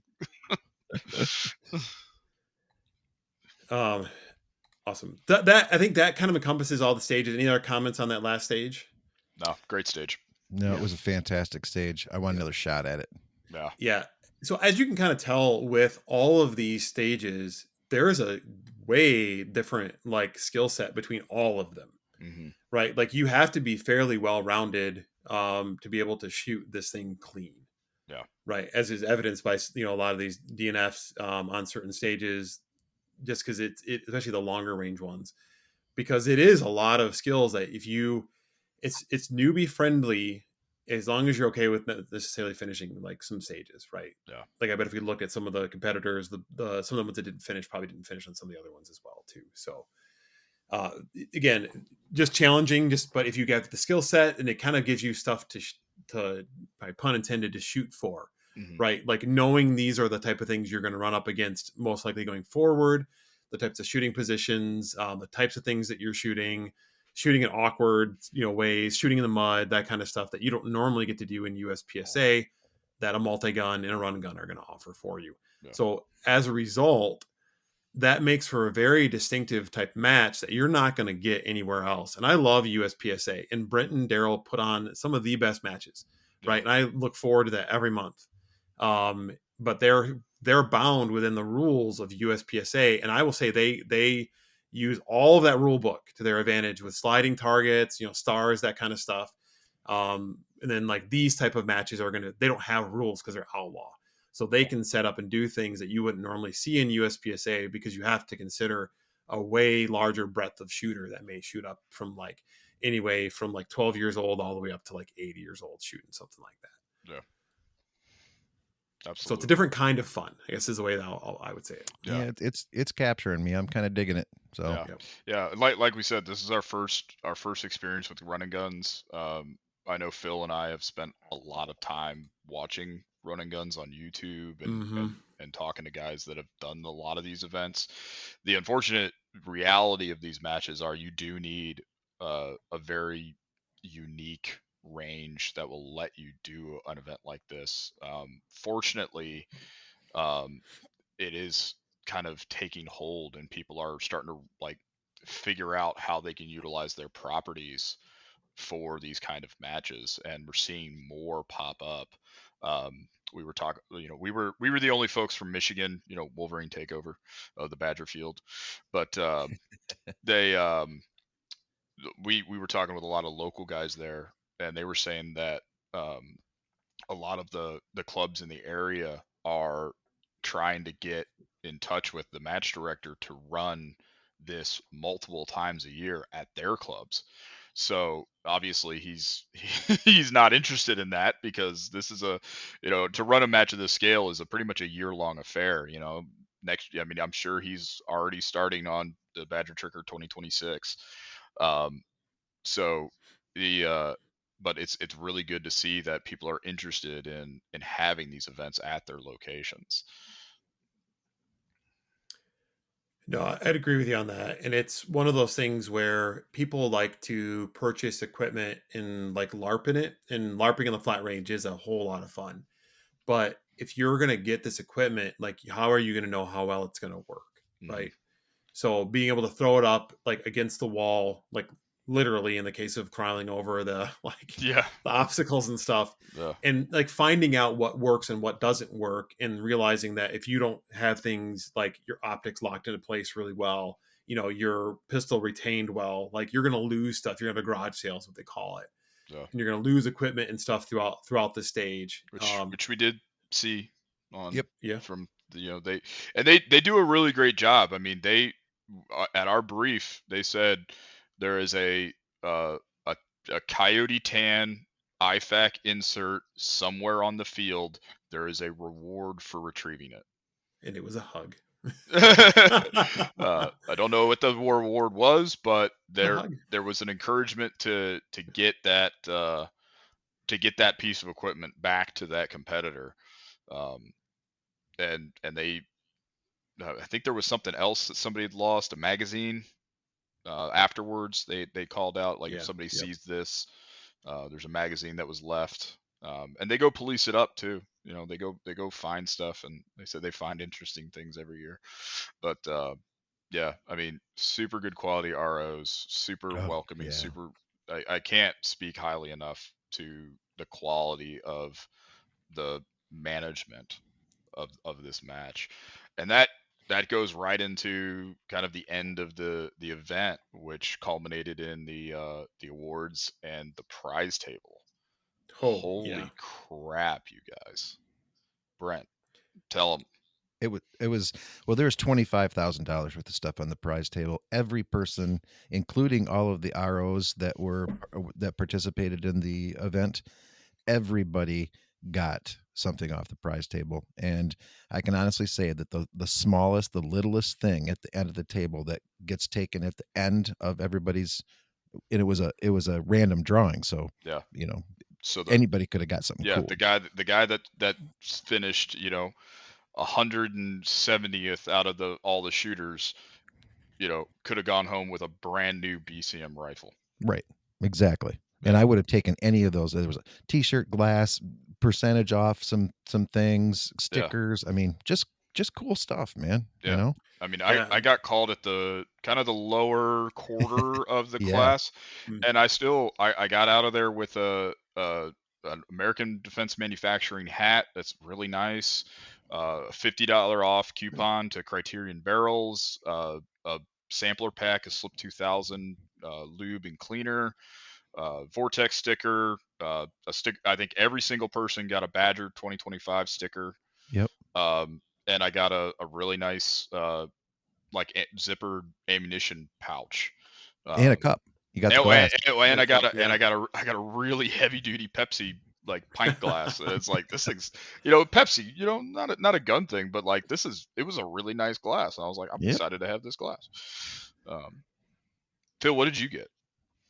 So I got called probably about midway through, I think. And I actually, so they had like, and I actually appreciate how they did this. They didn't try to hide anything on the table. They definitely put like the valuable items on one end of the table, and then like it kind of went down in value from like a dollar amount, right? Not, Yeah. from one end to the other. So that was kind of nice, because if you got called early, you kind of knew where to start and you weren't looking up and down the table trying to find hidden things. Because sometimes competitions will do that for random draw, right? So they just didn't mess around with it, which I also appreciate. So the very end was a BCM rifle, a bunch of Vortex glass, some Crestral stuff. And I ended up going up there, and there was a 50% off an Everly stock bag or whatever they have on their website. So it's kind of a weird thing. My wife was like, "Oh, that's a weird thing to take." I'm like, "Well, I need a new briefcase," and they actually sell pretty nice briefcases as well. Worst case, I get a new backpack out of it for Zombie. But Everly stock makes some high end stuff, Yeah. and it's not cheap. So to be able to get that price down a little bit into something that like long that I could maybe afford a little bit more was definitely something I was excited about. And I love bags and stuff, and I love high end bags. So Yeah. appreciate them. And I got to email them. Actually, I'll probably do that after we're done recording here and get that whole discount thing set up. Yeah. I would have loved to have gotten 50% off my rucksack from them. Yeah, no kidding. Yeah. Brent, what did you end up with? Oh, so I was actually, don't let this scare you, I was called first Yeah. for the raffle, not for Yeah. the Oh, stinking yeah. rifle. Yeah. Brent The got- 50-50. so they do side stuff here. They did a 50-50 raffle. They also did a side match, which I don't think did they ever call out? I didn't hear anything about it. I never heard anything about it. Maybe it was maybe they just found the person and gave it to them. But they had a side pistol match. The best two groups on a 2-shot group with your pistol at 11 yards got to go home with a whole pile of Badger Trekker engraved stuff. It was an ammo can, a tumbler, a water bottle, Magazine. and a really nicely done up magazine, and I think it was a keychain as well. They had like a steel silhouette keychain that it was engraved in the logo. So it was, and it all went to benefit the club, which so we tried it just before our match just to crank a couple rounds through our pistols to see where they're hitting and get warmed up a little bit. But then they had a 50-50. So Brent actually made money at this match. I made money at this match. I actually did. And he did. We all entered into the 50-50, and Brent did not give us our money back. No, he didn't. He didn't give us our money back, which that's fine. He did buy us dinner though afterwards. So. That is true. So we did get it back in our bellies. Yep. Came out of there with $350. It's kind of nice because I'm a little low on cash right now. So came out great. And I also, in the drawing, of course, I was able to complete in the drawing, but the same thing with the, I don't know, $50 off the, what did you get, Kyle? The barrel? Criterion. Criterion. Yep. And I also got a BCM 4-stock for an AR. Pretty cool. Yeah. So. Real nice. Yeah. It was definitely not out of the realm of possibilities that you would get more from the prize table than you paid for your match fee. Not at all. Right. I think probably over 50% of that table, you would go home with whatever you paid for your match fee. You were going home with in gear. There was a lot of good stuff on that prize table. Yep. A lot of huge shout out to the sponsors for that. Yes, absolutely. We couldn't name them all if we wanted to try. Actually, I got it right here if you wanted to go. But man, Bravo, RCBS, Vortex, Kestrel, Ogden, Crichton. There's tons and tons and tons. Now you made me forget what I was going to say. Dang it, Kyle. I do that. I know. I talk too much. No, you don't. Well, while you're thinking about it, just any other like kind of overall thoughts on the events, kind of as we close this podcast out and close out what was an amazing event. Yeah, I mean, I had a really amazing time with quite the surprise at the end.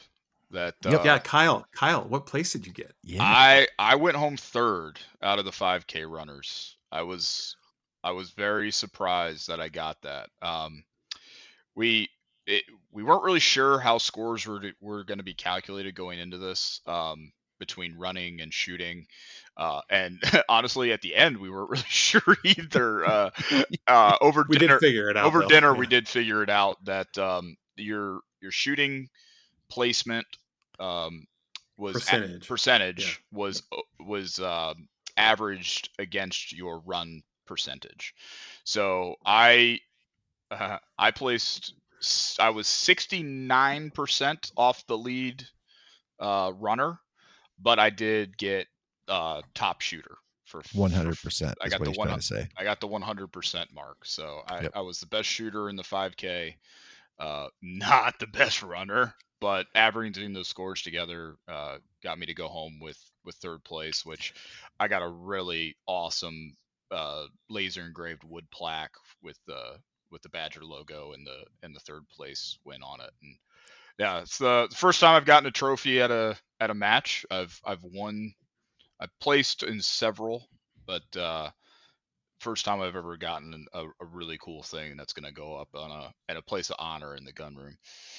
You should. He did well. Here's the breakdown on this, guys. The first place guy, his total percent was 92%. Second place was 85. Kyle's was 84.